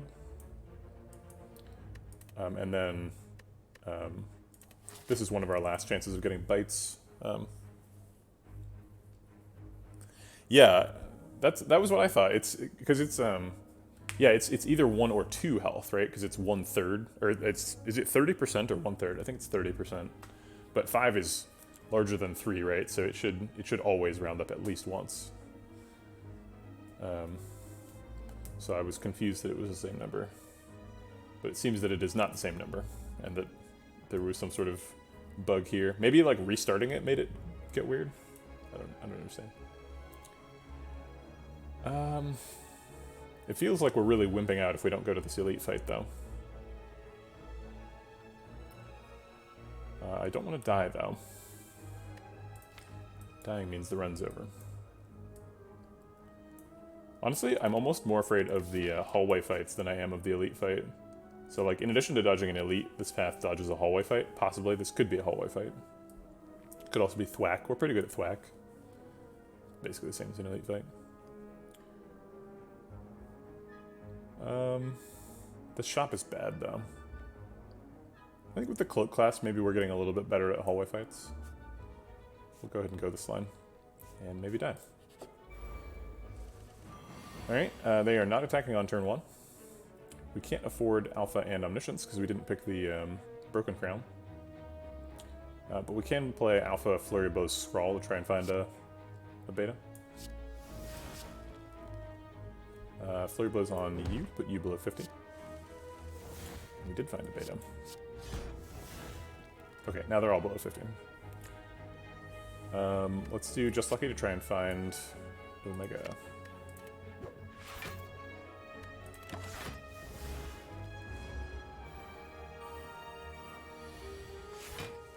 Alright, they're all attacking for 6.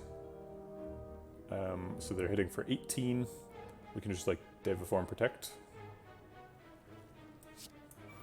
Or Defend, rather.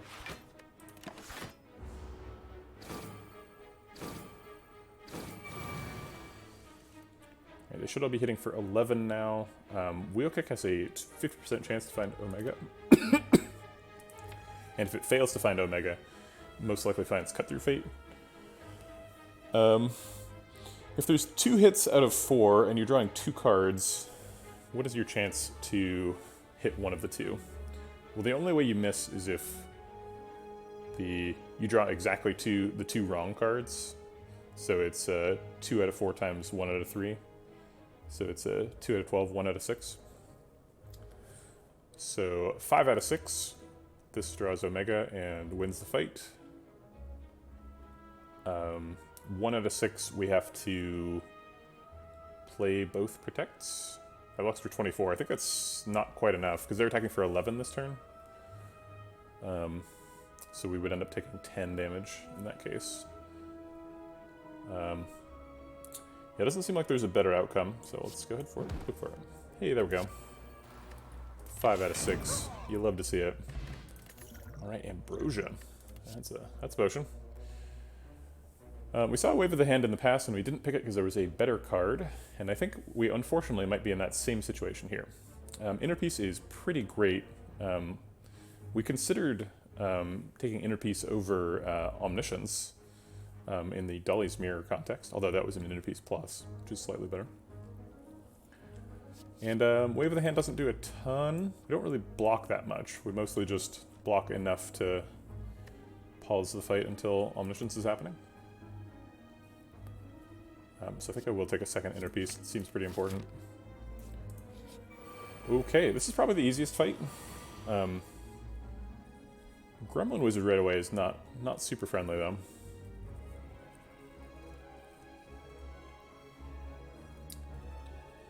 Yeah. I agree with all those numbers. That seems correct. But the UI told me I was going to heal for 20 after I fruit juiced. And that caused me confusion. But I'm not sure if it was the UI that lied or if it was some bug. Could have been either. Okay. This is Gremlin Leader. Okay, so how likely is it that he attacks on turn 1?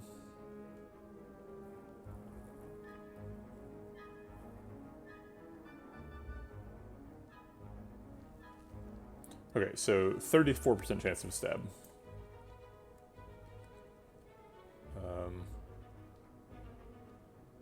Okay.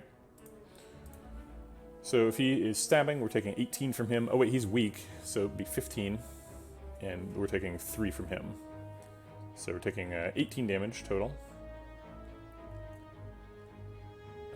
We can block some of that with Mental Fortress Inner Peace. We might end up blocking some with the Ornamental Fan as well, because we have Just Lucky and Cut Through Fate in hand. I think we're going to Just Lucky first, because we want to scry in ascending order. Obviously, we're going to put beta in the deck before we do any of that. I don't really want to strike right now.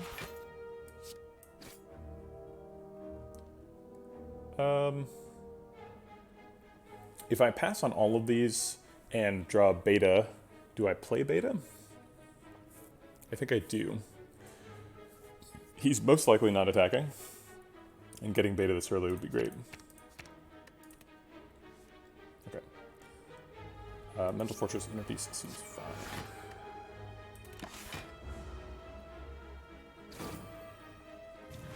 Okay, he did not attack. That's helpful. So now he has to attack, is that true? Because he can't use the same move twice in a row. And he can only use either Encourage or Stab. Okay.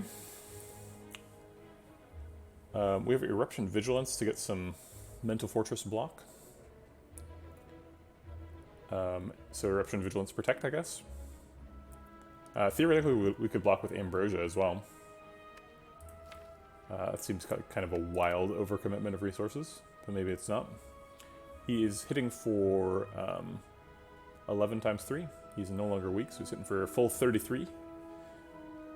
This blocks for 8 with the Mental Fortress, 16 after Vigilance, 28 with the Protect. We are already blocked for 14, so we end up blocking for 42. 42 is greater than 33 plus 5. Or wait, plus 10. So we're taking 1, is that right? Seems like we can afford it.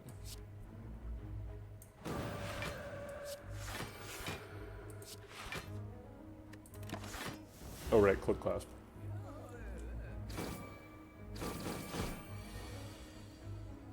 Alright, so he is attacking this turn, which is a pretty big problem. We could Omniscience a Wheel Kick. That means we're skipping beta, which is terrifying.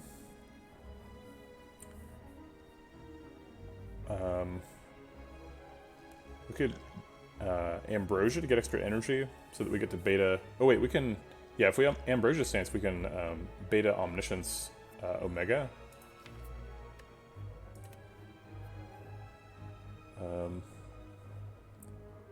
That seems good. Is that something we have to do? The leader can't be attacking this turn, so he is guaranteed to be encouraging, because he's got 2 buddies, so he can't rally.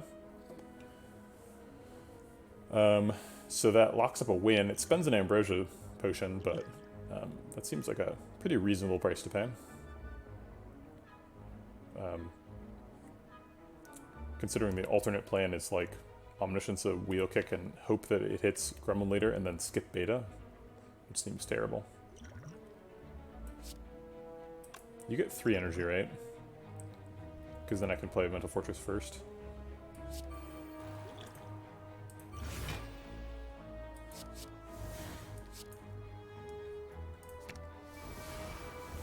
Alright, good fight, nerds.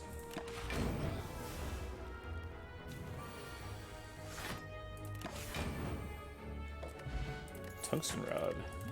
Okay. I don't think we're interested in any of these.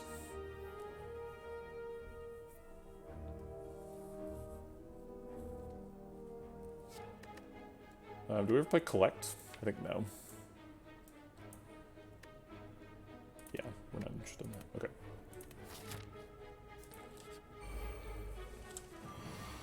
Alright, nobody's attacking on turn 1. We're getting hexed, and he's buffing himself. So we can afford to Alpha David form.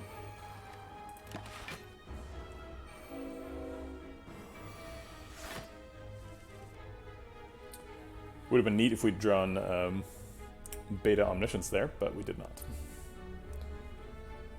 We are blocking. He's attacking for 6. Chosen, what's Chosen doing?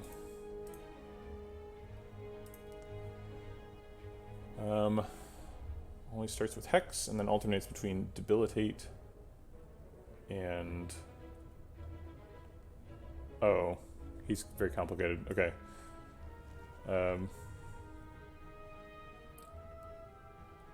So he's either doing a debuff attack or a non-debuff attack. Oh, I see. No, he's starting with a debuff attack. Okay, so his max damage is 12.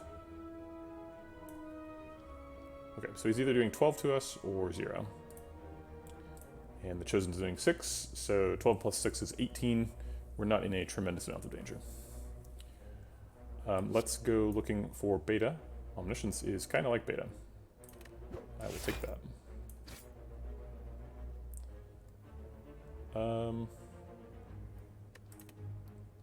We're not in Calm now, so this isn't any draw. I'll play Wheel Kick next turn, sure.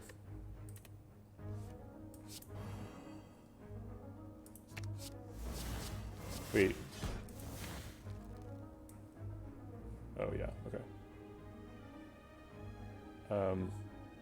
I didn't just like fail to play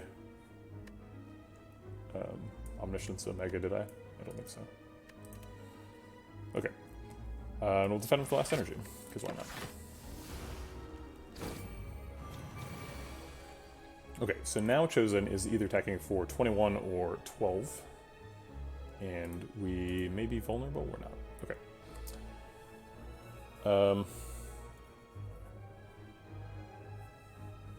We can Crescendo Empty Body to get... Oh no, that doesn't do any block. We haven't played any Mental Fortresses. Ooh, okay, so let's Wheel Kick Chosen. I'm going to switch targets to Chosen because we're getting Omega soon.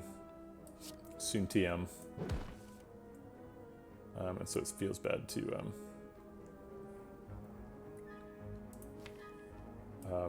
not be ready for it. If we Crescendo, we could draw an extra card with Scrawl. Currently drawing 3, 6, 7, so we'd be drawing 4 cards. So go to 5 cards. I don't think that's worth it. He's hitting for 11, so it's pretty serious damage. Okay, now he's not hitting for anything. Chosen is back to her debuff attacks. So most damage is 12 here, and that's going to be the last damage to take this fight.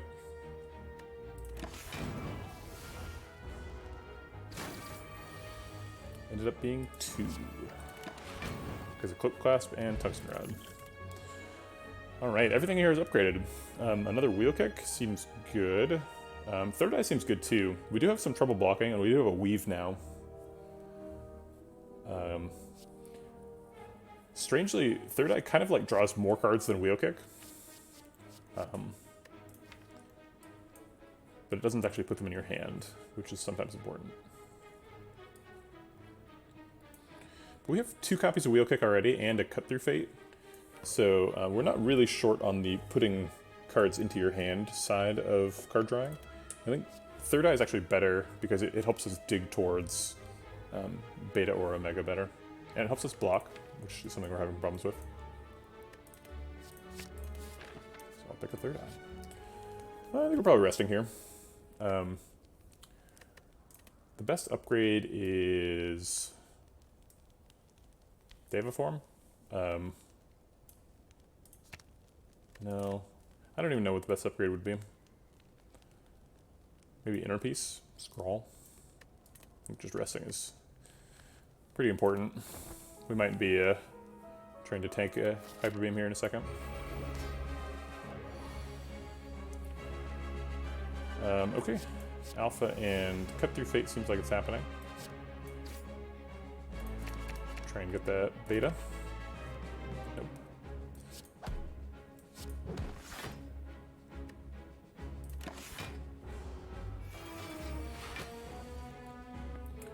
What is the rarity of Beta?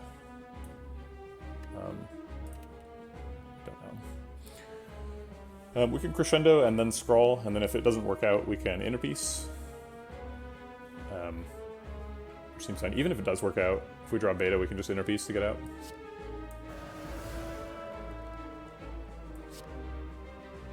Let's get you 250. Okay. There's Beta.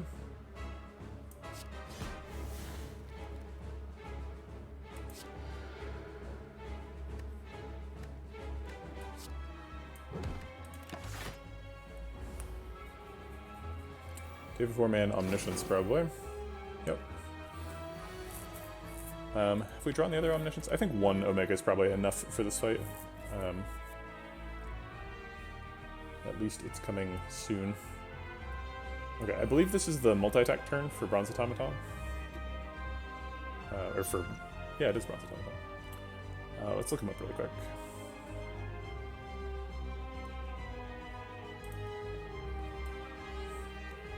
Okay, so he spawned orbs, he flailed once, he boosted already, right? No. He doesn't have any bonus strength, so this is his first flail? Doesn't seem right. His orbs already stole stuff.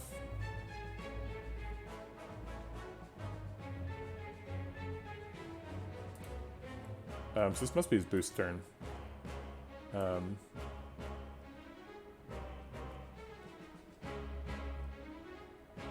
Okay. So he's not attacking, and his orbs are dying, so we don't care about what they're doing. Art of War's active, so we're not going to play Just Lucky. We can interpiece to shuffle. Makes us skip a Mental Fortress. I would like to get Mental Fortress developed, so I think we're just going to end turn.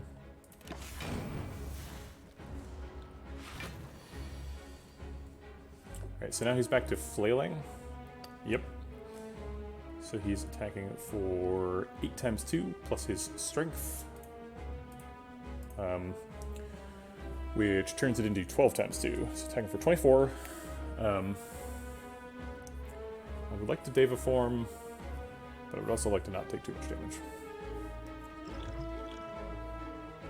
Do we need to Deva form? Yes, I think we do.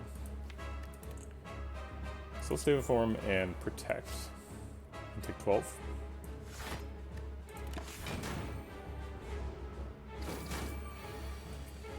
Significantly less than 12. Forgot about a bunch of stuff. I always do. Mental Fortress. I guess Inner Peace draws cards. Okay. I wish I had the Eruption with the Inner Peace, but I don't. It looks like we're going to get some block from Ornamental Fan here. So let's get that going. Yeah, seriously, this is a very difficult combination of factors here. He's not attacking this turn, so we don't really care about blocking. Which I guess means we should have done this whole turn in Interruption.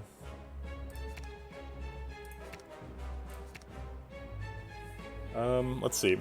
I could Omniscience, and it is Vigilance and Defend are the last 2 cards, so not really interested in Omnisciencing either of those.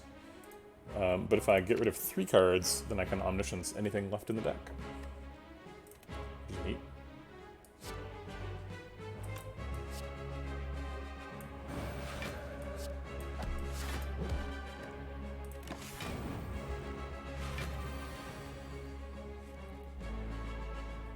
Alright, we'll use the little Inner Peace to enter Kong.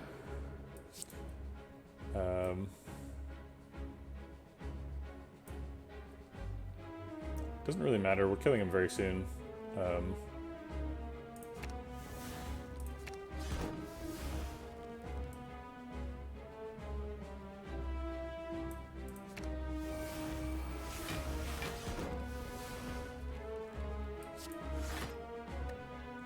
Did I just like totally underblock for the Hyper Beam turn? I totally did.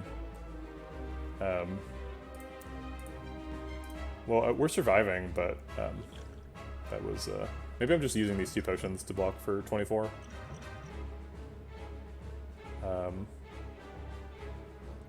Yeah, I think I am.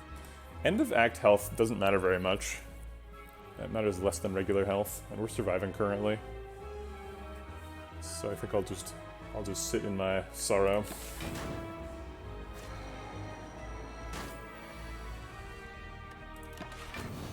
Keep the potions. Okay, take a second alpha. We don't really need a second alpha. We'll take another Scrawl. Scrawl's great. Or Deus Ex Machina.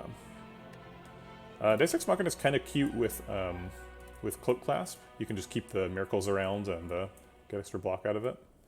Also does energy manipulation stuff, which is pretty important for all the Omnisciences and Deva forms and stuff. Omegas. But Scrawl is really good too. I think we actually do need a little bit more energy manipulation. We could just assume that we're going to get an energy relic, but I think Deus Ex Machina is actually pretty helpful. Let's take that. All right. Looks like a black star to me. We don't super need energy, and Sozu plus Potion Belt is not great.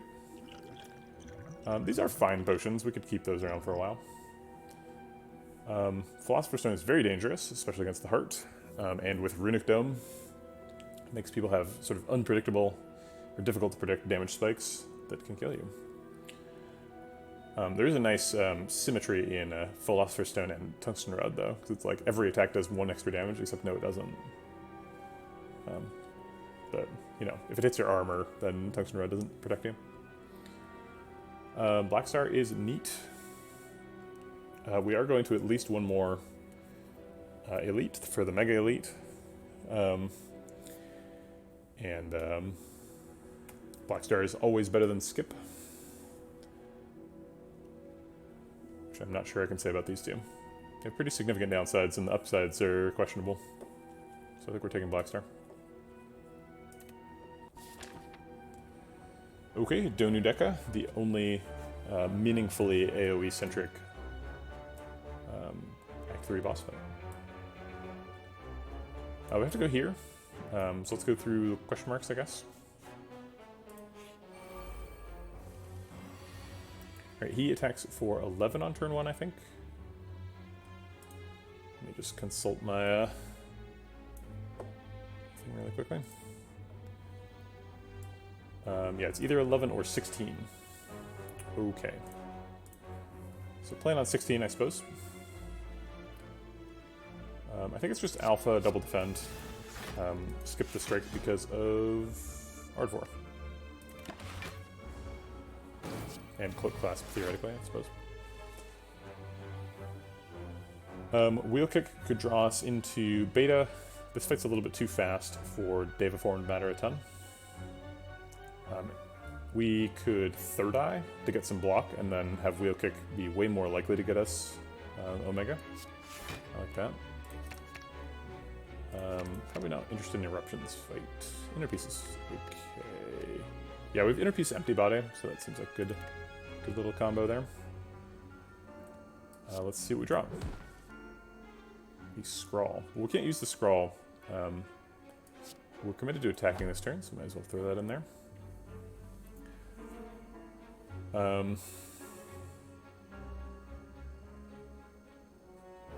I guess I want Mental Fortress developed more than I want to play Empty Body.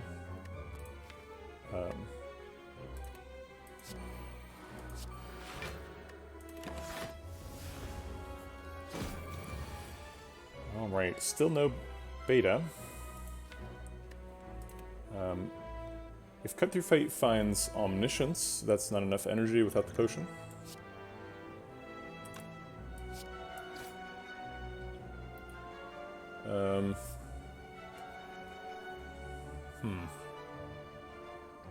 So we're not getting it this turn, so we might as well not pretend that we are. Oh wait, we can draw a Deus Ex Machina and then Inner Piece can draw us into it, and then we have enough energy. We've already attacked this turn. Okay, so we got Omniscience and Beta. I guess settling for a guaranteed Omega next turn seems fine.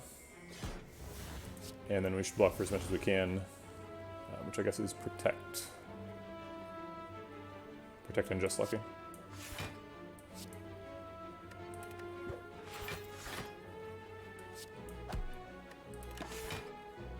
Oh, should have left the Weave in hand for 1 extra block. Didn't matter, but... we block for 4 with Cloak Clasp and then take 4 to the burns. So we block out this turn too. Neat. Another fruit juice. That's nice. 2 in a run. That is way more than you would generally expect. Just Lucky's okay. I was pretty excited about the first one, but I'm not excited about another one. Alright, question marks. Ooh, a Tesseract. Oh, the name of the event is Sensory Stone, but then it calls it a Tesseract. So it's correct to call it both. Well, alright then. Let's see, what colorless cards do we want? Dark Shackles is amazing.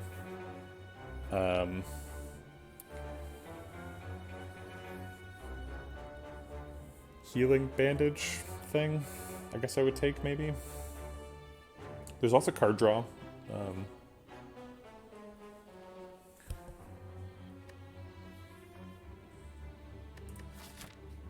I'm not super afraid about my health total, but I would get a little bit afraid if I spent 10.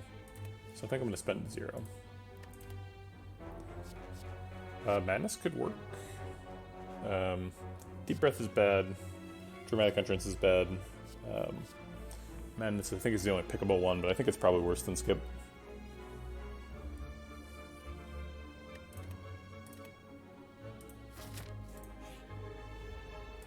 Falling. Defend is the clear outlier here. The other cards are upgraded cards that I put in my deck intentionally. Aha, we have paid off the tiny chest. Ancient Tea Set or Random Relic from here? Ancient Tea Set's pretty nice. We have quite a bit of problems with energy on turn 1. I'll take Ancient Tea Set over a rando. Alright.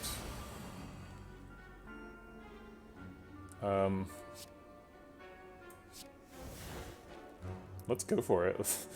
We can, like, Crescendo Empty Body, double Miracle Scroll.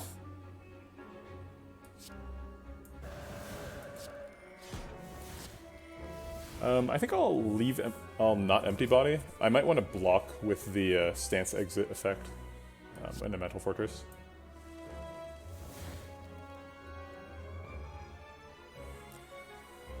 We don't have a Mental Fortress.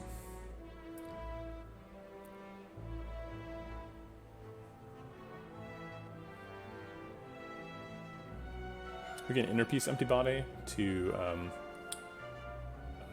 what is it? Energy neutrally give a little bit of block.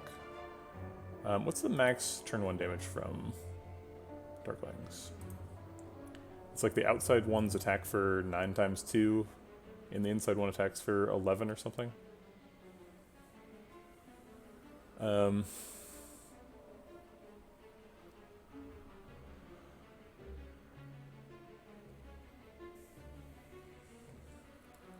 Okay, let's see.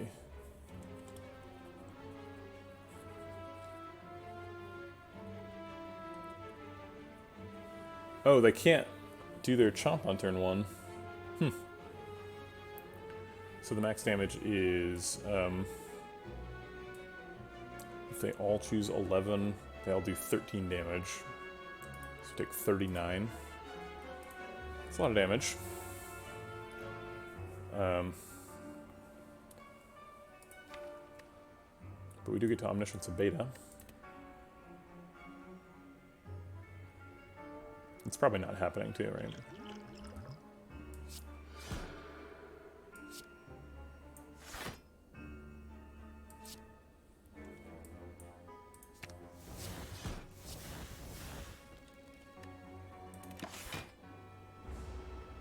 Yep. Got some Hardens in there. Great, we lost no health. Alright, we found an Omega.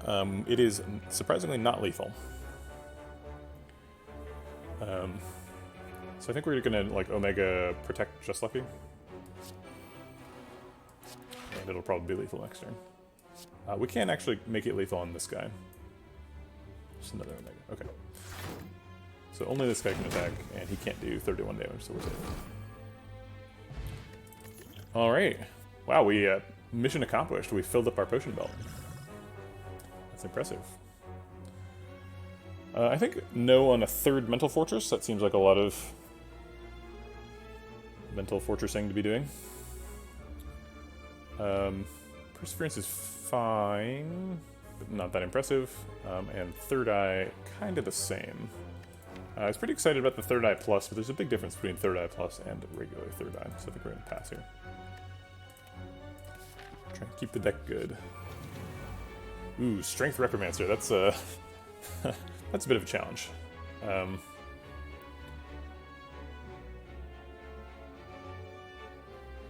Okay, so let's assume we're spending potions on this fight. Which potions are we spending? Well, we could Duplication Potion a Cut Through Fate.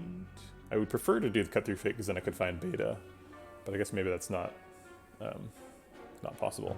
So okay, so we like alpha and then duplication potion of wheel kick to kill a dagger.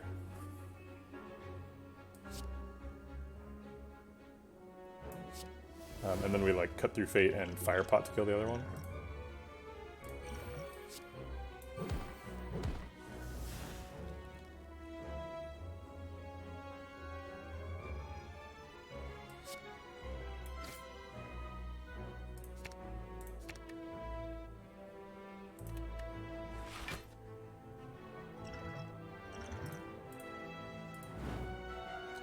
Alright, we got the fire pot. Are we using the energy pot to develop 2 mental fortresses? Or no?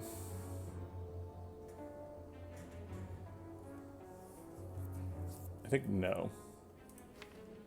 We might need it for like wheel kick omniscience next turn.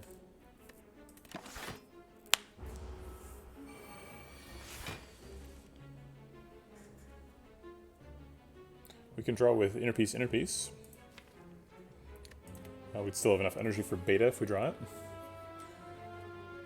I believe Reptomancer, she can be attacking now, or she's forced to be attacking.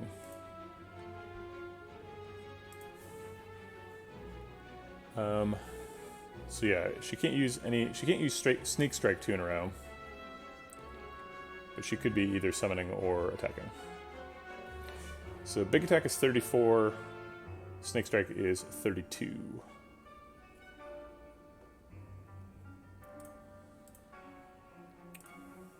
So it's 32 from her, and then what, 11 from each dagger? Yeah, the daggers hit for 9. Okay. So 32 plus 18 is 50. That's quite a bit of damage. But I don't really see a way out of it here. If I'd played both of the Mental Fortress, I'd be blocking for like 7 with the inner piece. But I could even inner piece crescendo inner piece if I wanted more block.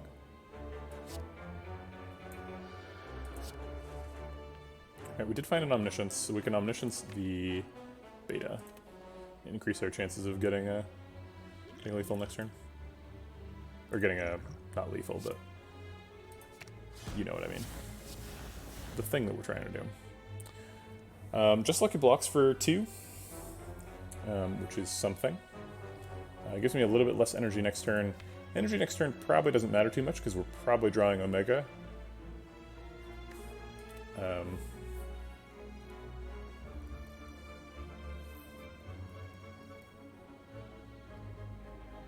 Yeah, just lucky makes it more likely we draw Omega too.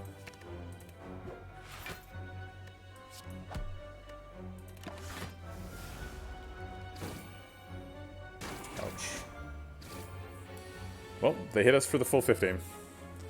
Not much you can say about that.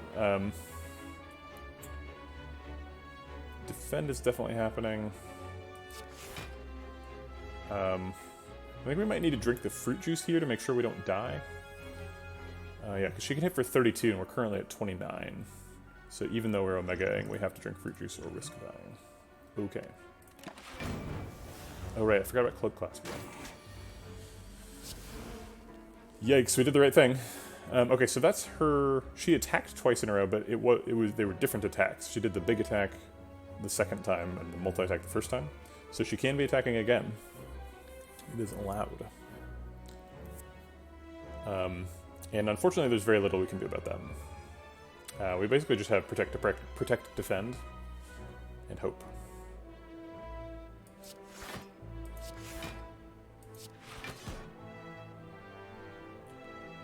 Yeah, I think if she does either attack, we die.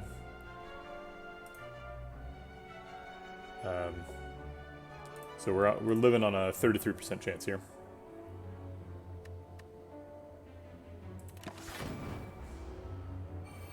Oh, we didn't die. Okay, so we can Omniscience for something, or we could cut through fate. If we Omniscience, what do? We get like Mental Fortress plus, and then we somehow exit, calm, and re-enter it. We have Crescendo. Yeah, we can exit and re-enter. So if we double play the Mental Fortress, we get 12 per change, and then we're changing twice, getting 24 block. It seems good.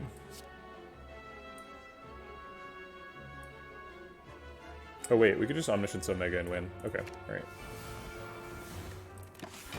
Yikes, Reptomancer. Starting in Calm is okay. Pocket Watch is nice too. Pocket Watch is actually probably way more important than starting in Calm, so I'm not sure. My enthusiasm levels were a little bit off there. Pocket Watch is pretty great. I think we're passing on all these. Tranquility is kind of okay. Procs Cloak Clasp helps us change stances.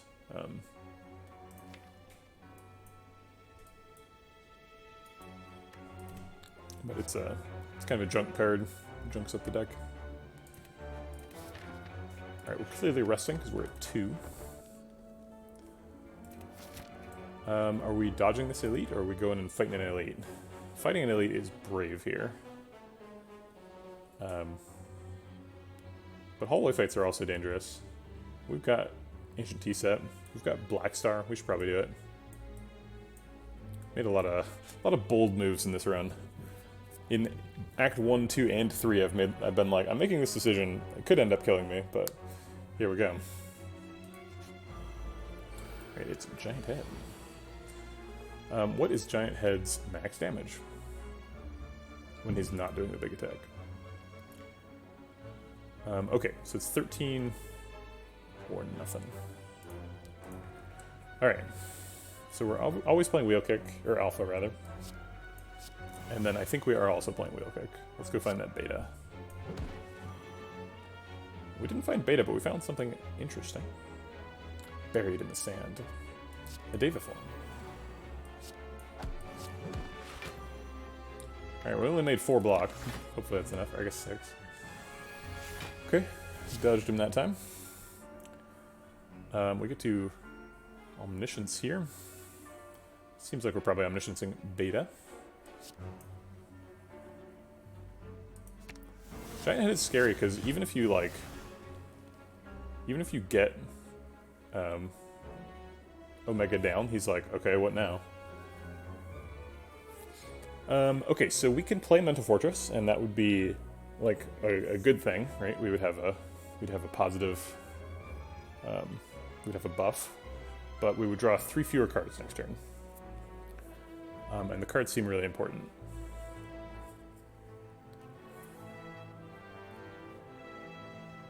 And he's not attacking yet, so I guess we will try and maybe shuffle back and maybe Omniscience the Mental Fortress in the future. Are we drawing too many cards? We draw 3 extra, so we're trying to draw 8 cards, and we have 3 cards retained, so we are actually overdrawing by 1. So we're only drawing 2 net cards by skipping Mental Fortress.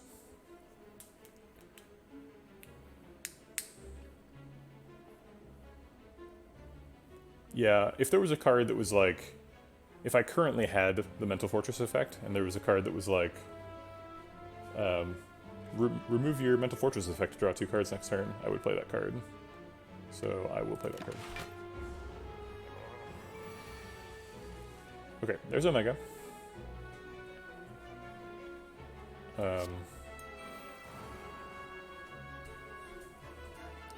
So let's play that.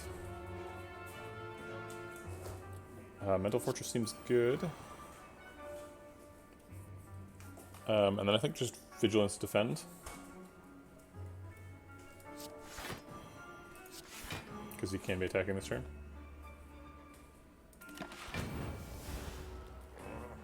Alright, now the big attacks begin.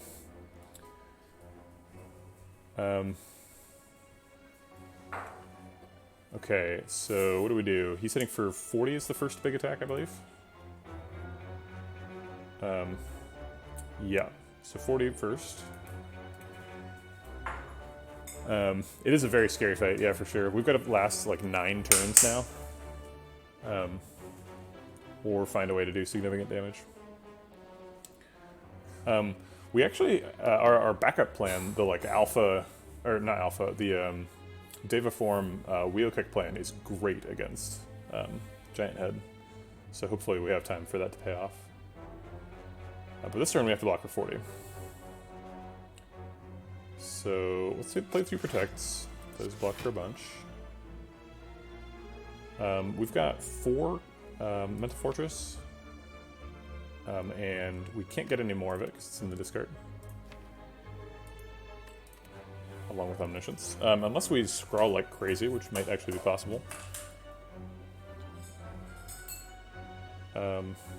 We can interpiece to draw 4 cards. We have a ton of energy. Maybe we do have enough gas here. So we got 3, 6, 8 cards in hand, so we can't play interpiece yet. We have to play Just Lucky first. Happy drawing and Cut Through Fate.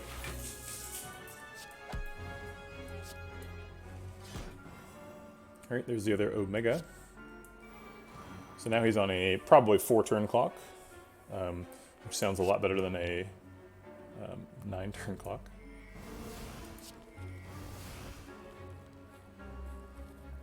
So we've got 2 energy left. Still need to block for 14, ideally. We can block for 4 with the Crescendo, or I guess for 8 with Crescendo Interpiece. 1 more attack gets us 4 more, so 8. That's 12. We take 2. Ends up being 1 because of Tungsten Rod. Or we could just Cut Through Fate for 3rd eye.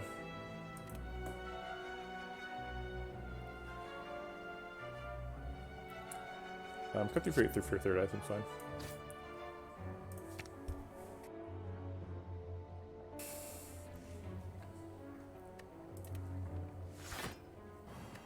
Unfortunately, we don't get the Weave back again. So we'll play the Weave after the 3rd eye to get the extra slow proc.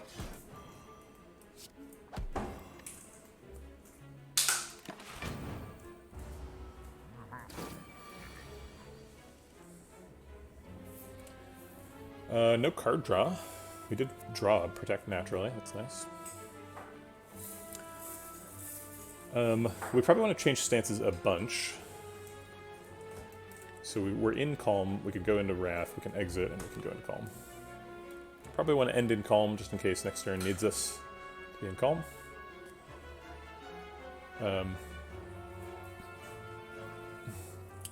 It does actually count as perfected. Yeah, as long as you don't lose health to something that your enemy did, it's perfect. So even if you like play one of the Ironclad cards that deal damage to yourself, yeah, it still counts as perfect.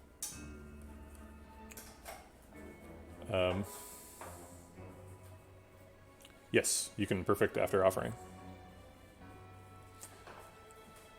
Okay, so we should probably play Crescendo first and try to get... I guess we can't get extra flurries in any way. So I guess we should play Crescendo last so that we're doing it when we've got the most slow procs. Okay, so the way we want to end this turn is Crescendo, Strike, Flurry Blows, Vigilance, Flurry Blows. So the way we want to start it is Protect, Flurry Blows, Empty Body. Flurry Blows. Okay, and then we can do the other stuff.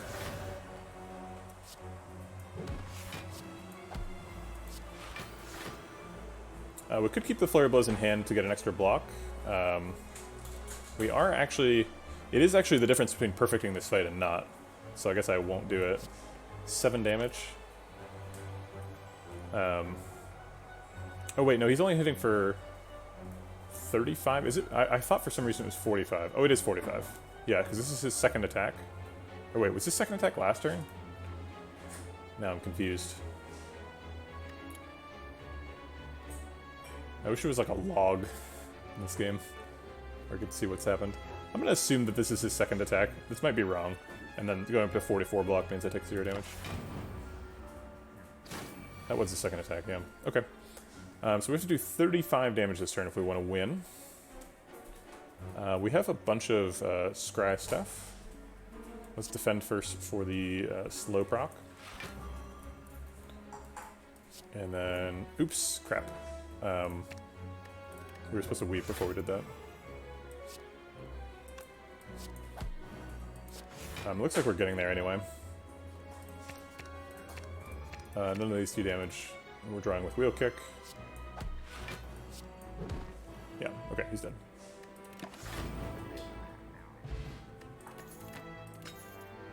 Sweet.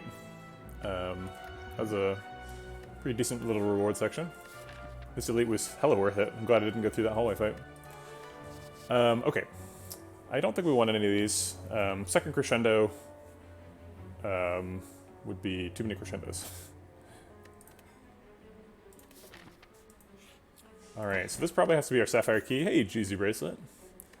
Looks like a sapphire key to me. I like it. I like this specific interaction because GZ bracelet kind of looks like it could have sapphire key like on the bracelet. It's like a little charm. You're just snapping off the charm. Okay, we have like 700 gold, so we should probably go to his shop. All right. Toy Ornithopter and a bunch of potions is fun. Devotion is probably not something we're interested in. Probably want to do card remove. What do we think about pillow? We're probably resting here, so pillow is pretty immediately helpful. So we do like Ornithopter, pillow, bunch of potions, card remove, and then we go rest immediately and go to like full health, do the question marks, go fight another elite, and then recall at the end. I don't like plans that include the phrase recall at the end, because sometimes you have like very little health left, and you're like, oh no, I have to recall. But with the Toy Ornithopter pickup, we should be able to survive it. Do we have enough money for that? So this costs 100 and something. I was hoping I would figure it out by the time I got there. 130, 141? 341, obviously. Is that right? 18 plus 23 is 41. Yeah, so 341. So we would have 319 left over, which is like way more than enough to buy all the potions and card remove. Okay.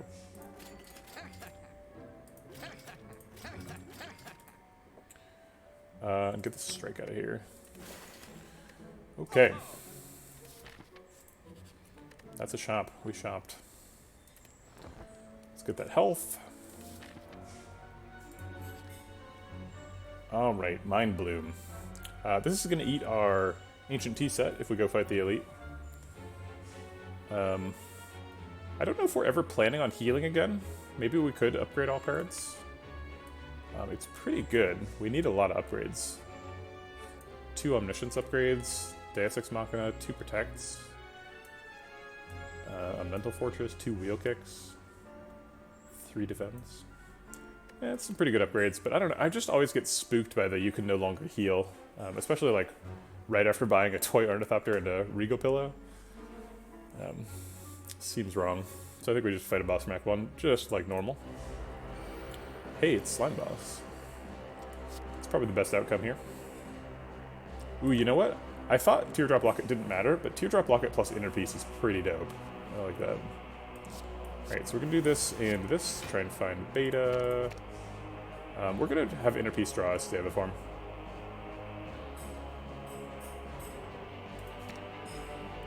Yeah, I mean, right. Mark of the Bloom is kind of a win more situation. It's like, alright, the only way I'm winning this run is if I, like, or I said a win more situation, then I didn't describe a win more situation, but I do mean that it's a win more kind of card. Just describing things in the most confusing way possible. Alright, Deva Form's fine here. We don't really need it, but it's fine. We haven't played an attack yet, so we're not going to start with Weave.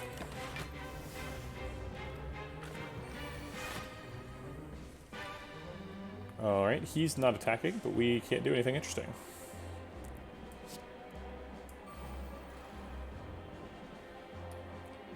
We draw 3 extra cards next turn if we don't play any more cards here. Actually, I'm going to Just Lucky to improve my chances of getting Beta. I'm gonna get hit by Slime Boss here. He's gonna get us. Even if we play Omega, like, that doesn't split him. So we're gonna get hit for 38 here. We've got 2 protects, and 6 on the mental fortress clock, so maybe we don't care. Alright, I don't think our energy matters. Oh, that's true. Gambler's Brew. I didn't even look at what potion it was. It was just like 3 potions. I'll buy them all. Give me your whole stock. But you're correct. That is true. We can do stuff. Okay, I don't think we need a wheel kick next turn. We've already attacked, so we might as well leave. We could empty body vigilance for fun. Oh wait, that's a bad idea. Pocket watch. Alright, there's Beta. He's attacking for 38. We need to play Beta. We need to block for a bunch. We drew Miracles, so we have lots of energy. Oh wait, we can double play Omniscience and split him. Okay. Easy game.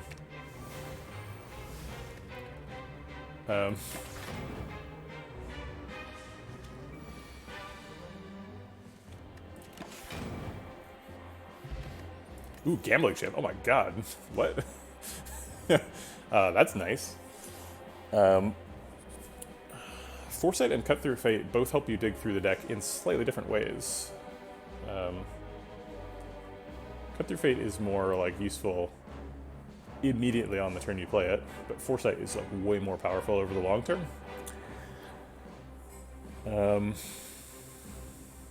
Are we willing to add a Foresight to the deck? Yes, I think we are. Okay. I can't believe how we just got Gambling Chip and Foresight Plus in the same card reward. Seems like we're in good shape. I don't really want to Writhe, although Writhe isn't that bad with Gambling Chip. You just start with a curse in your discard, and you have a slightly lower chance of drawing the card you want.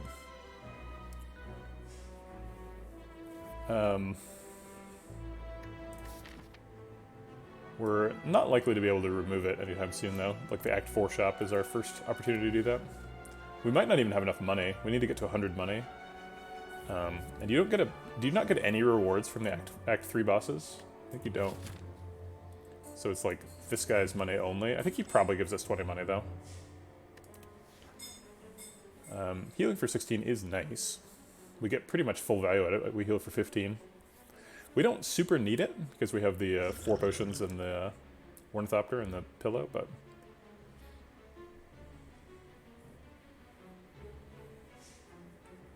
But isn't the shop before the elite? Yeah, oh, I see what you mean. The Act 3 elite, yeah. I thought you were talking about the Act 4 elite, giving you money for the Act 4 shop, and I was like,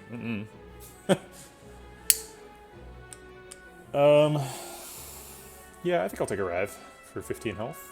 Sure. It's another Repromancer. What a jerk. I don't need that.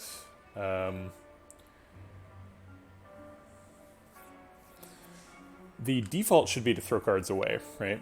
Because if the lower number of cards in the deck, the closer we are to finding Beta once we make it. So I think we're going to throw away Deva Form.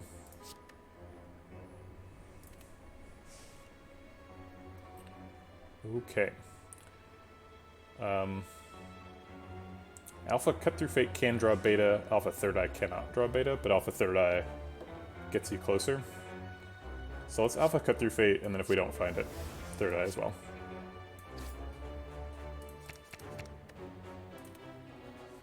Oh, we found it.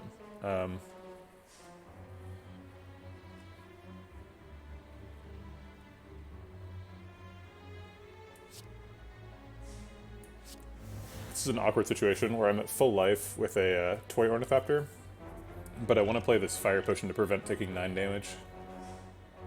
I mean, 9 is bigger than 5, so it's like, technically we do save life by using the Fire Potion, but it just feels really inefficient to not get the healing. We also dodge a wound. Although technically we're only taking 8 damage because it tugs around. But it's just not a very efficient use of a potion, you know? It's like, that potion is now saving us 3 net health. It's like super low value potion. That's true. I could have gotten 20 damage on the front dagger if I had just hit him with the... Oh wait, flurry blows. I can still do that.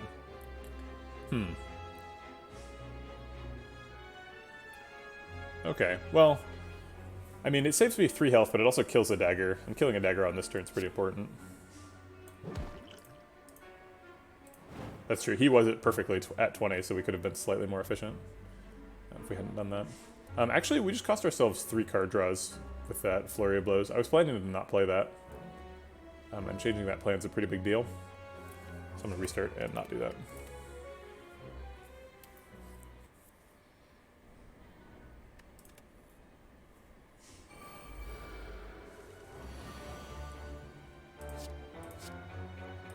I disagree with Third Eye First.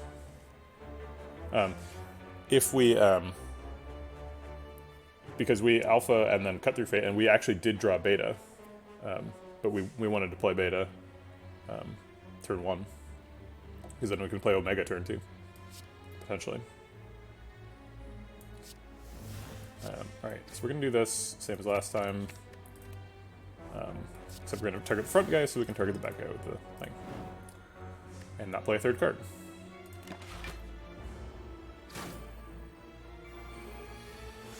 Give me that Omega. Hey, there we go. Omniscience Omega. Okay. So now we just have to defend Reptomancer, who's hitting us for up to 34.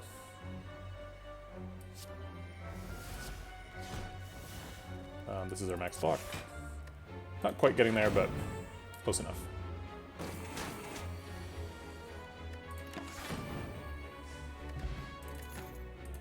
Question card on floor 48. Gotta love that.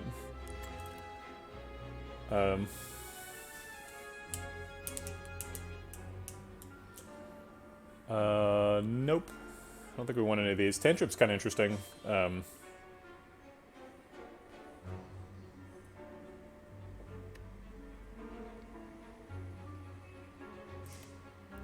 Yeah, I mean, that's reasonable too. If you really wanted to plan forward with the bonus energy, you could keep the Deva form as well. And then turn 1 could just be Alpha Deva form. I guess that doesn't like filter the deck towards beta as much, but we did get really lucky with beta being in the top 4. So maybe your plan was better if that wasn't the case. Clearly my plan took a risk and it paid off, but it's hard to predict what would have happened in the fight if that risk had not paid off. Alright. Never Writhe. Never Flurry. We have 6 energy. Pretty happy with Third Eye and Protect here, I think.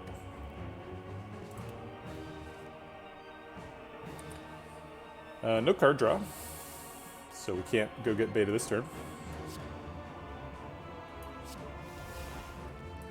Let's see if it's near the top.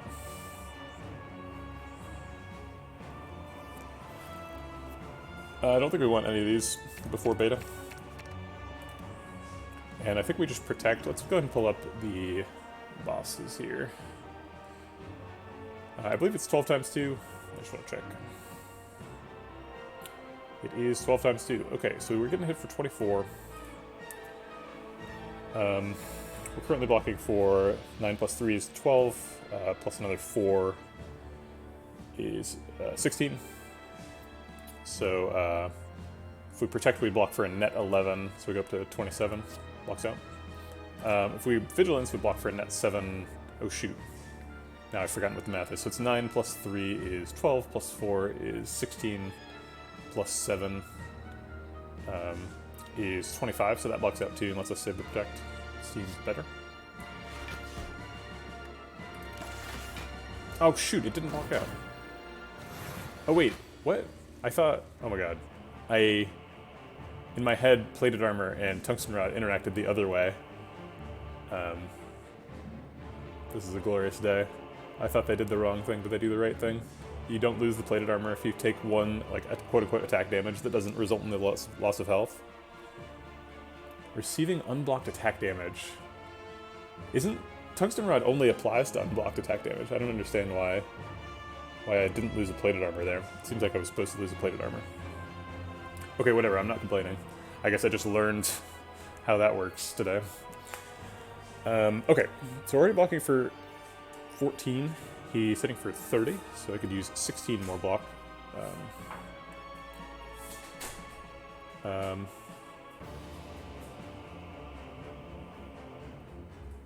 I don't think that's how the wording implies those interact. I feel like receiving unblocked attack damage then results in a loss of life, and Tungsten Rod is preventing the loss of life, but you're still receiving unblocked attack damage. So I feel like you should lose bladed armor. But whatever. It does not work that way, so. Okay. No, it doesn't prevent damage, it prevents life loss. The damage causes life loss, but...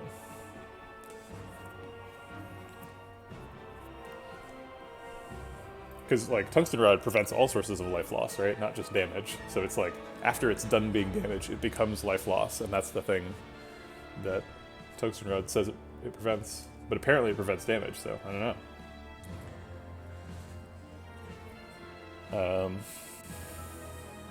Okay, so we can beta, and that's nice. We could beta and cut through Fate, but if Omega is the top card, we would be upset because we would be forced to draw it, and then we wouldn't have enough energy to play it. So I think what we're going to do is we're going to cut through Fate before we beta, to increase our chance of getting beta next turn. In fact, if we cut through Fate and get rid of at least some number of cards, play beta, and then play Foresight, and then leave ourselves with at most 9 cards here, then we're guaranteed Omega next turn. What we want to try and set up is Omniscience with Omega. So we want Foresight to see 4 cards. So we want to cut through Fate and basically always draw the top card of the deck. Oh wait, no, we want to cut through Fate and get rid of exactly 1 card.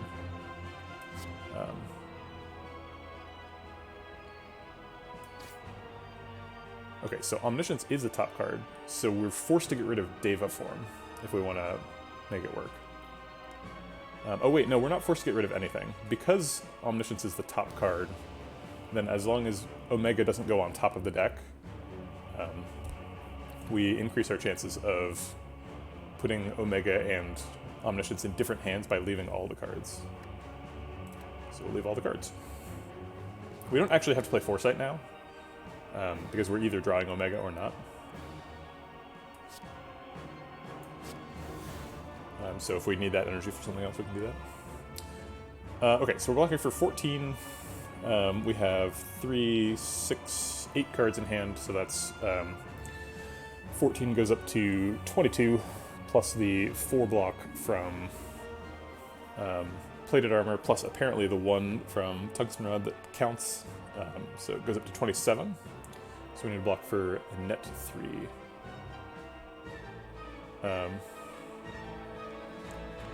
I think it's more important to maximize my chance of putting Omniscience and Omega in different hands. I think it's more important than exhausting Deva Form. I don't think we really need Deva Form in this fight, especially if we have an Omniscience Omega. But I think there's valid here. You have valid reasoning as well. I just realized Donu's hands are see-through. What the f- Oh, I get it, they're donuts. I never saw that there was a gap in them before. Did they just add this gap? I know there was like a patch recently. Maybe they subtly changed Donu's art just to fuck with people. I do like that he has little donut hands now. How does he do anything? Okay. So what are we doing for the rest of this turn? We want to play at least 2 cards so that we don't proc Pocket Watch, so that we only draw 5. So we could play a Mental Fortress Empty Body, and then like Protect if we need to.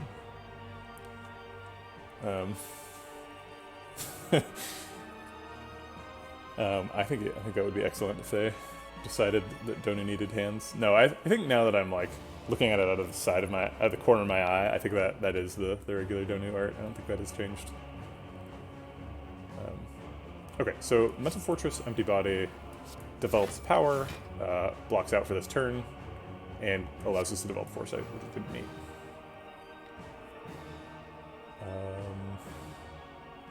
We haven't played a... Oh, we have played an attack. Yeah, I guess, was it like a cut through fate or something?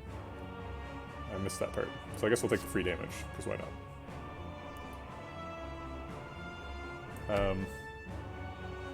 I think I'm actually going to split these. It puts 250 as a breakpoint, and I just want to make sure that he gets there, in case it matters. It probably doesn't, but I think it's more likely to matter than to do 45 more damage to Donu. Okay, so it looks like we are going to be able to do Omniscience and to Omniscience our Omega. Now that we have this information, maybe we do get rid of the Deva form, since it's we'd be increasing the chance from 1 out of 6 to like 2 out of 6.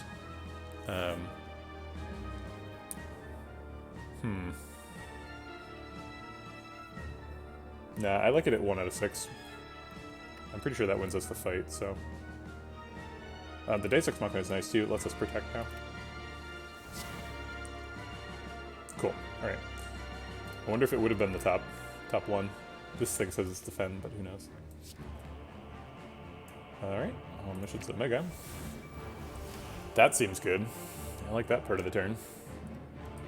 And I think we're double Miracle protecting. Looks like we're probably losing a plated armor anyway, but...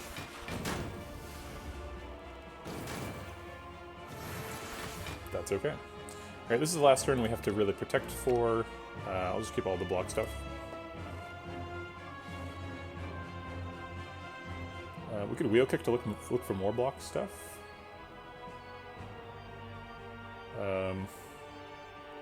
Or we could enter calm. Entering calm actually blocks for 4, so.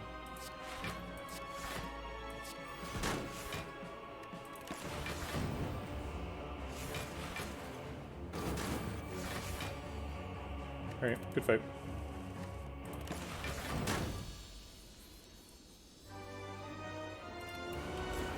Alright, Time Eater. Alpha's pretty good against Time Eater. I don't mind that at all. Omniscience is not happening this turn, unless we happen to draw, whatchamacallit, Deus Ex Machina. Pretty happy with Foresight and Protect. I think if those are the 3 cards I play, I'm fine with that. Mental Fortress Plus might replace the Foresight. No. Finding Beta is important. This has to happen, because he usually hits for 24 on turn 1. Let's look at that. Stupid Time Eater. Okay, turn 1... He doesn't do anything on turn 1.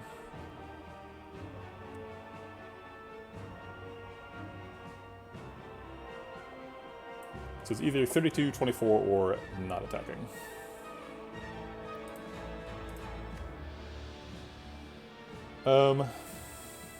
Yeah, I think I like Foresight better.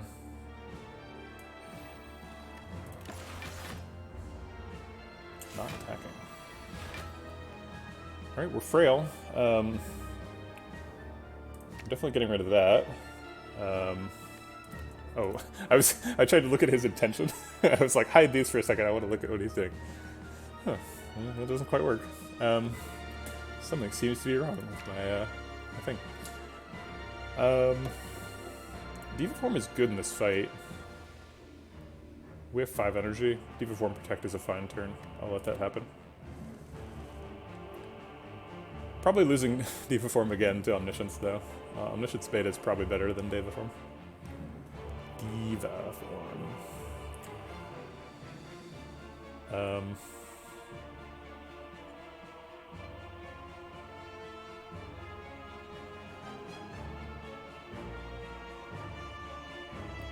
Yeah, so if he's attacking for what's the big one? 24, 32? 32. If he's attacking for 32, then yeah, Triple Omega is definitely on the table here. So if he's attacking for 32, we're blocking for 14. We have, after we play Omniscience, we have 3, 6, 8 cards in hand. So we block for 8 with that. That goes up to 22. Plus the 4 from that, it's 26. So a little bit more block would be helpful. We have an empty body.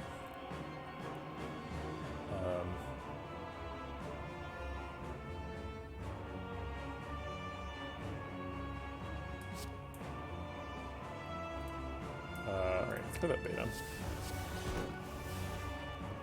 Wait, what's the downside for energy relics? I don't understand.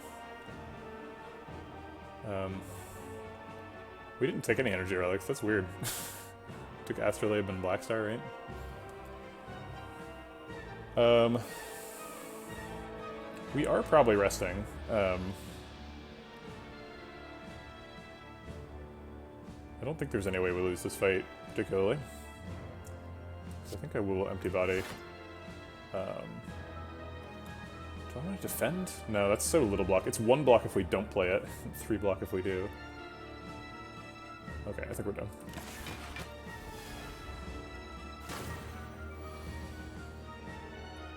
Alright, none of these cards are Omega, but our hand is going to be smaller than normal because of the debuff. So Scrawl is actually better than normal. Oh. There's Omega. Alright, Omega Protect seems reasonable. Inner Peace also... Oh no, that doesn't block for anything. We don't have that developed. Okay. We're leaving ourselves at 3 on the clock. Not great, but not terrible.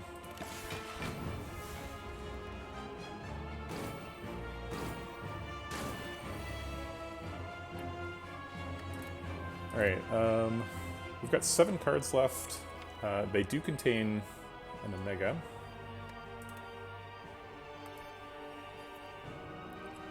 If we get rid of all of these, we shuffle. Oh wait, is that true? Yeah, it is true. I think we mostly just care about Third Eye and Inner Peace.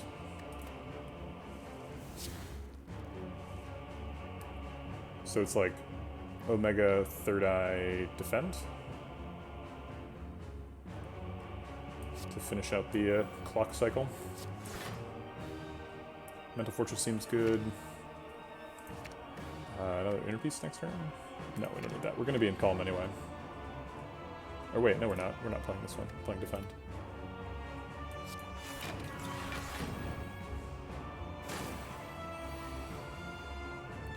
I already looked at all these. Vigilance is the only new one. I'll get rid of that. This is the first time in the game we've drawn our Arrive back. Although we only got it like on 52 or 46 maybe.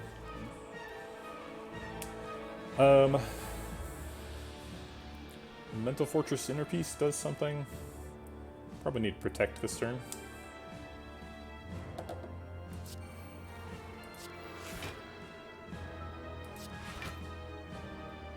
We'll go ahead and throw in a Defend too.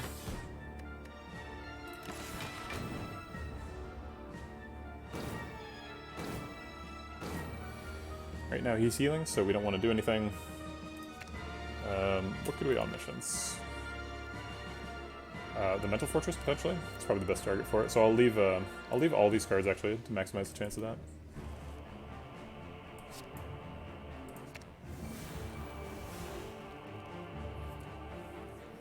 Okay.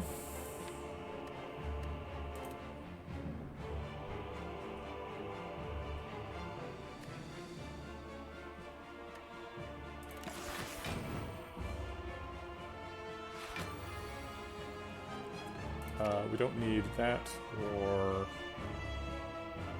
that. That might be useful.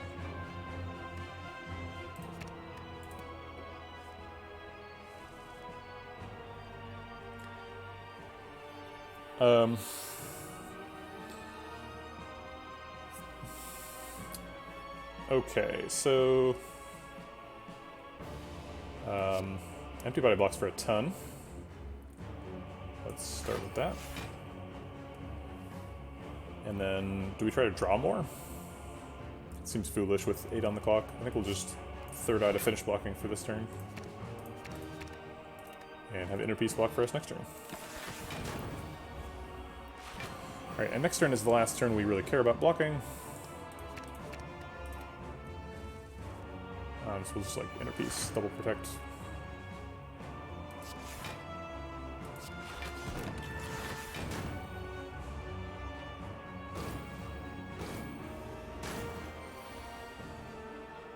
This doesn't matter, because the fight is over. Okay, we do have to rest. We lost quite a bit of health to that Time Lord. But we made it to Act 4. Opening the secret vaulty door with the Triforce thing.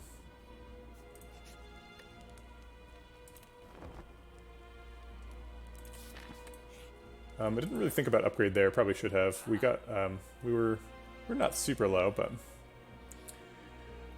okay. Do we want any of this stuff? We probably want to remove the Writhe. That seems pretty important. Forethought could actually be pretty good in the deck. There's quite a few expensive things. Yeah, I don't think anything here is comparable to the curse remove. Potions, I guess, are pretty good too, because we have an extra spot and Toy Ornithopter. I think when we kill the Spire Elites, we'll go off the edge, which is pretty exciting.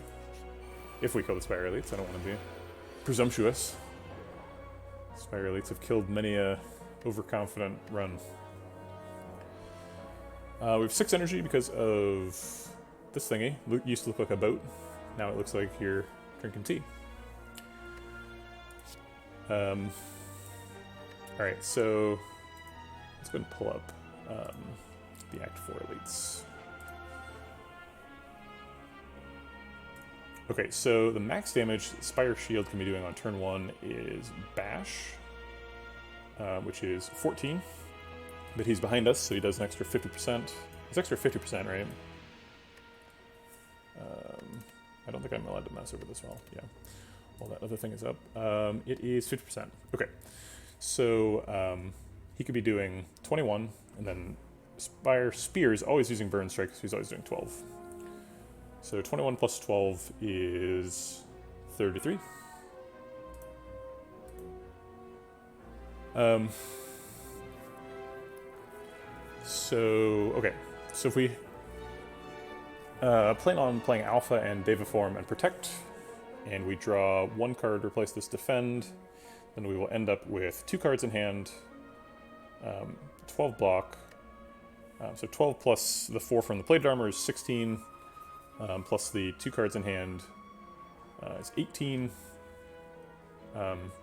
So we don't block if Spire Spear is doing his thing. Right, so it's a 50-50 chance. We either take damage from shield or we don't. I think I like keeping a Protect in hand. I'm not sure what I would draw that would be better than this line. It also involves playing 3 cards, which is always good. Alright, let's see what we got. Oh, he attacked. What a jerk.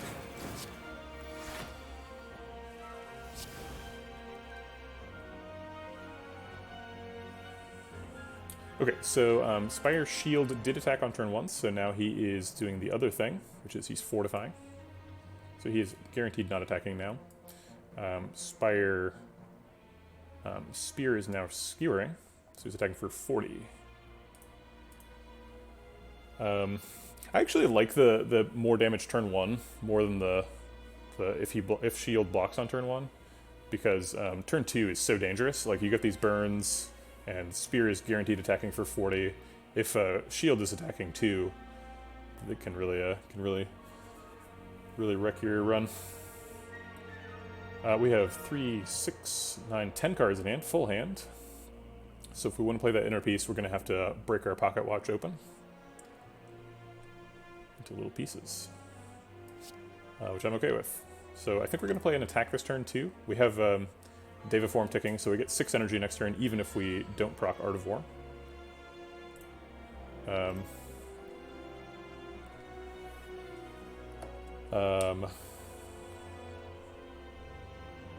Wait, it could be 38? What? No, he can't do the... They can't do their big attacks at the same time. They're off cycle. I'm pretty sure that can't happen.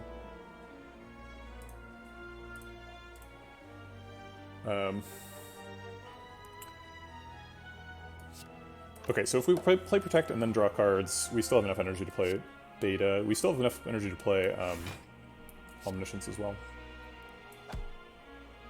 We need to clear 3 cards out. 3, 6, 8. Yeah, we need to play 1 more card to play Inner Peace. I guess we're always playing a Defend this turn, so let's play the Defend instead of the Miracle. We don't need to commit to the Miracle yet. Okay, there's Omniscience. So we're probably going to double Miracle Omniscience Omega, or Omniscience Beta.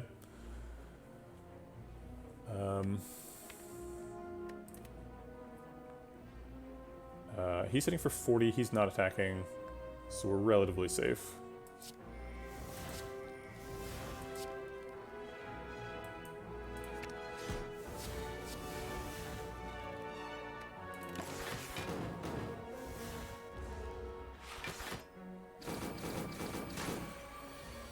Okay. There's a Naked Omega. No Omniscience to go with him. Although we could get an Omniscience next turn and get the triple. If we do that, the fight would end next turn, which is nice. Probably want to turn around because Spire Shield is smashing now. And Spear is buffing.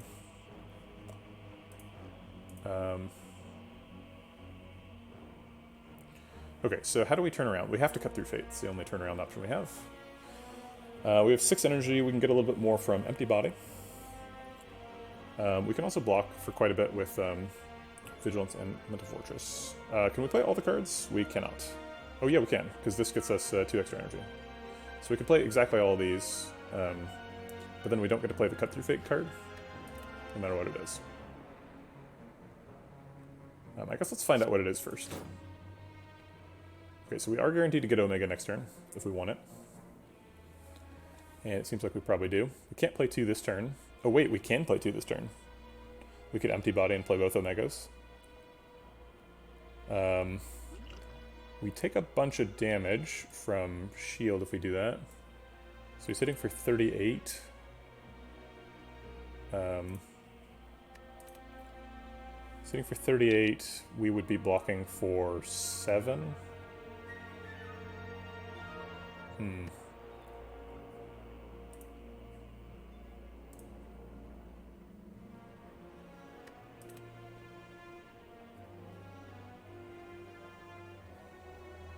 That's true. We could Gambler's Brew and get the. Could we get a Shuffle and the Omniscience? I don't think that actually works.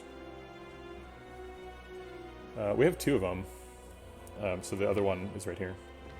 So if we were able to draw enough cards, we could guarantee drawing it and Shuffle with the Omegas in there. I don't think we have quite enough cards for that because we're only drawing 5. So we'd have to get rid of all 3 of these, I think, and then if Omniscience was the top card, would be sad. Yeah, that wouldn't work if it's the top card.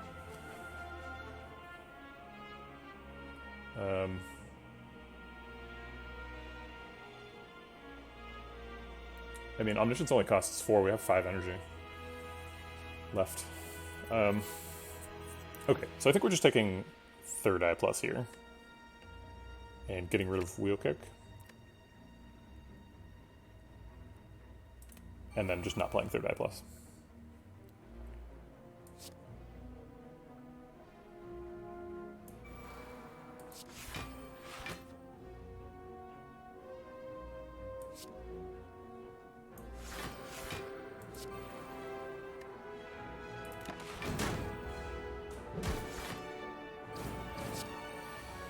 I thought he was guaranteed to be buffing. How did I get that wrong? Did he just, like, skip it?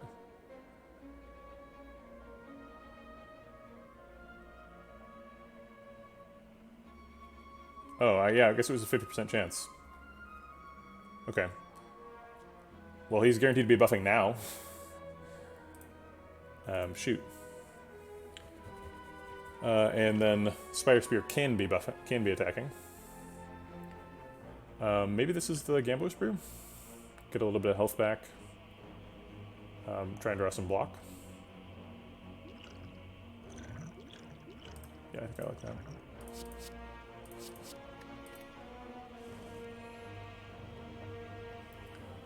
Okay. Oh, Omniscience with 0 cards in the draw pile. Excellent. Perfect. We didn't actually get any block. So we're just taking whatever Spire Spear's dishing out here. I guess we shouldn't have played that. Well, every card we keep in hand gives us 1 block.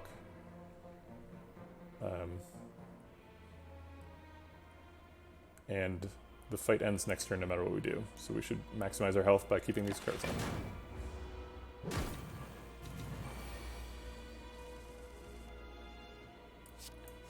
Okay.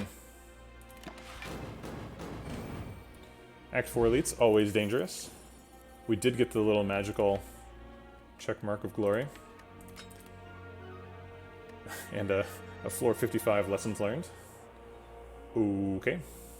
I guess that's allowed. I don't think we want any of these.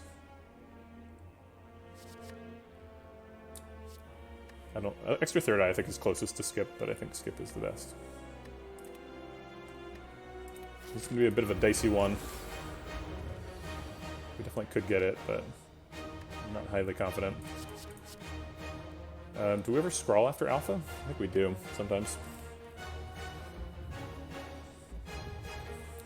He's hitting for 2, so we only take 1. It's not attack damage, so it doesn't kill our plated armor. But it is unfortunate to lose it. I would like to draw 7 cards, sure. Okay, we got beta.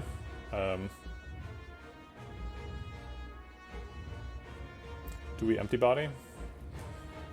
Block the beat damage and maybe like develop a power or something? Oh, we can empty body on inner piece too, so we don't even leave calm. Okay. Maybe that was a mistake. Maybe we needed to proc pocket watch.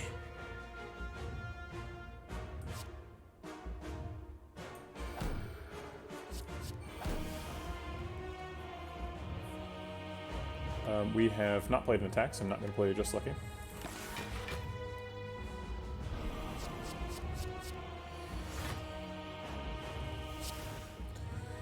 Alright, one of the most impactful Runic Dome moments of the run.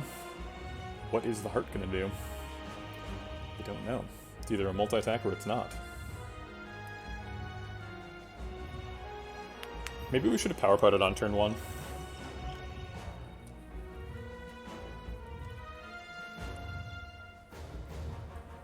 I think this turn is probably like protect third eye foresight. So I think we're not power potting now because we want to get the pocket watch proc.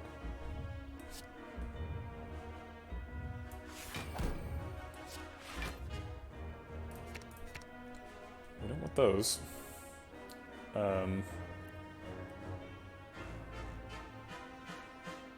We're pretty unlikely to get stance change next turn. The only ones left are Crescendo. That's it. So we don't want this.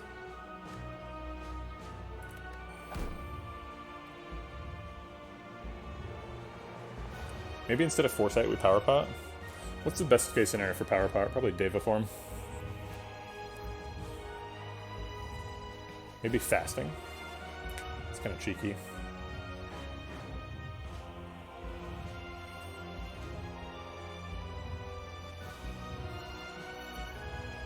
Foresight. Alright, what do you got for me? The big one. He died. That was anticlimactic. Darn.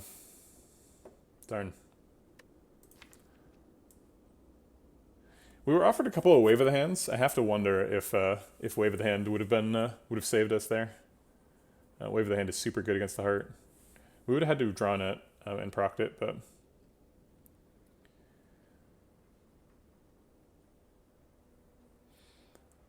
Yeah, I wish that maybe if we drank both of the potions, we would have survived that. I didn't do the math. I just I just thought that we were surviving a big attack, so I kind of blew it there because we could have healed for 10 at the very least. Okay. Yeah, it seemed like we came through pretty strong. We had a lot of good fights where we're getting Omniscience Omegas, but we didn't get one set up that last fight. I think really it's the Act 4 elites that killed us, right? They took like 40 health from us. Sent us into the heart pretty weak. And we don't have Pandagraph or anything.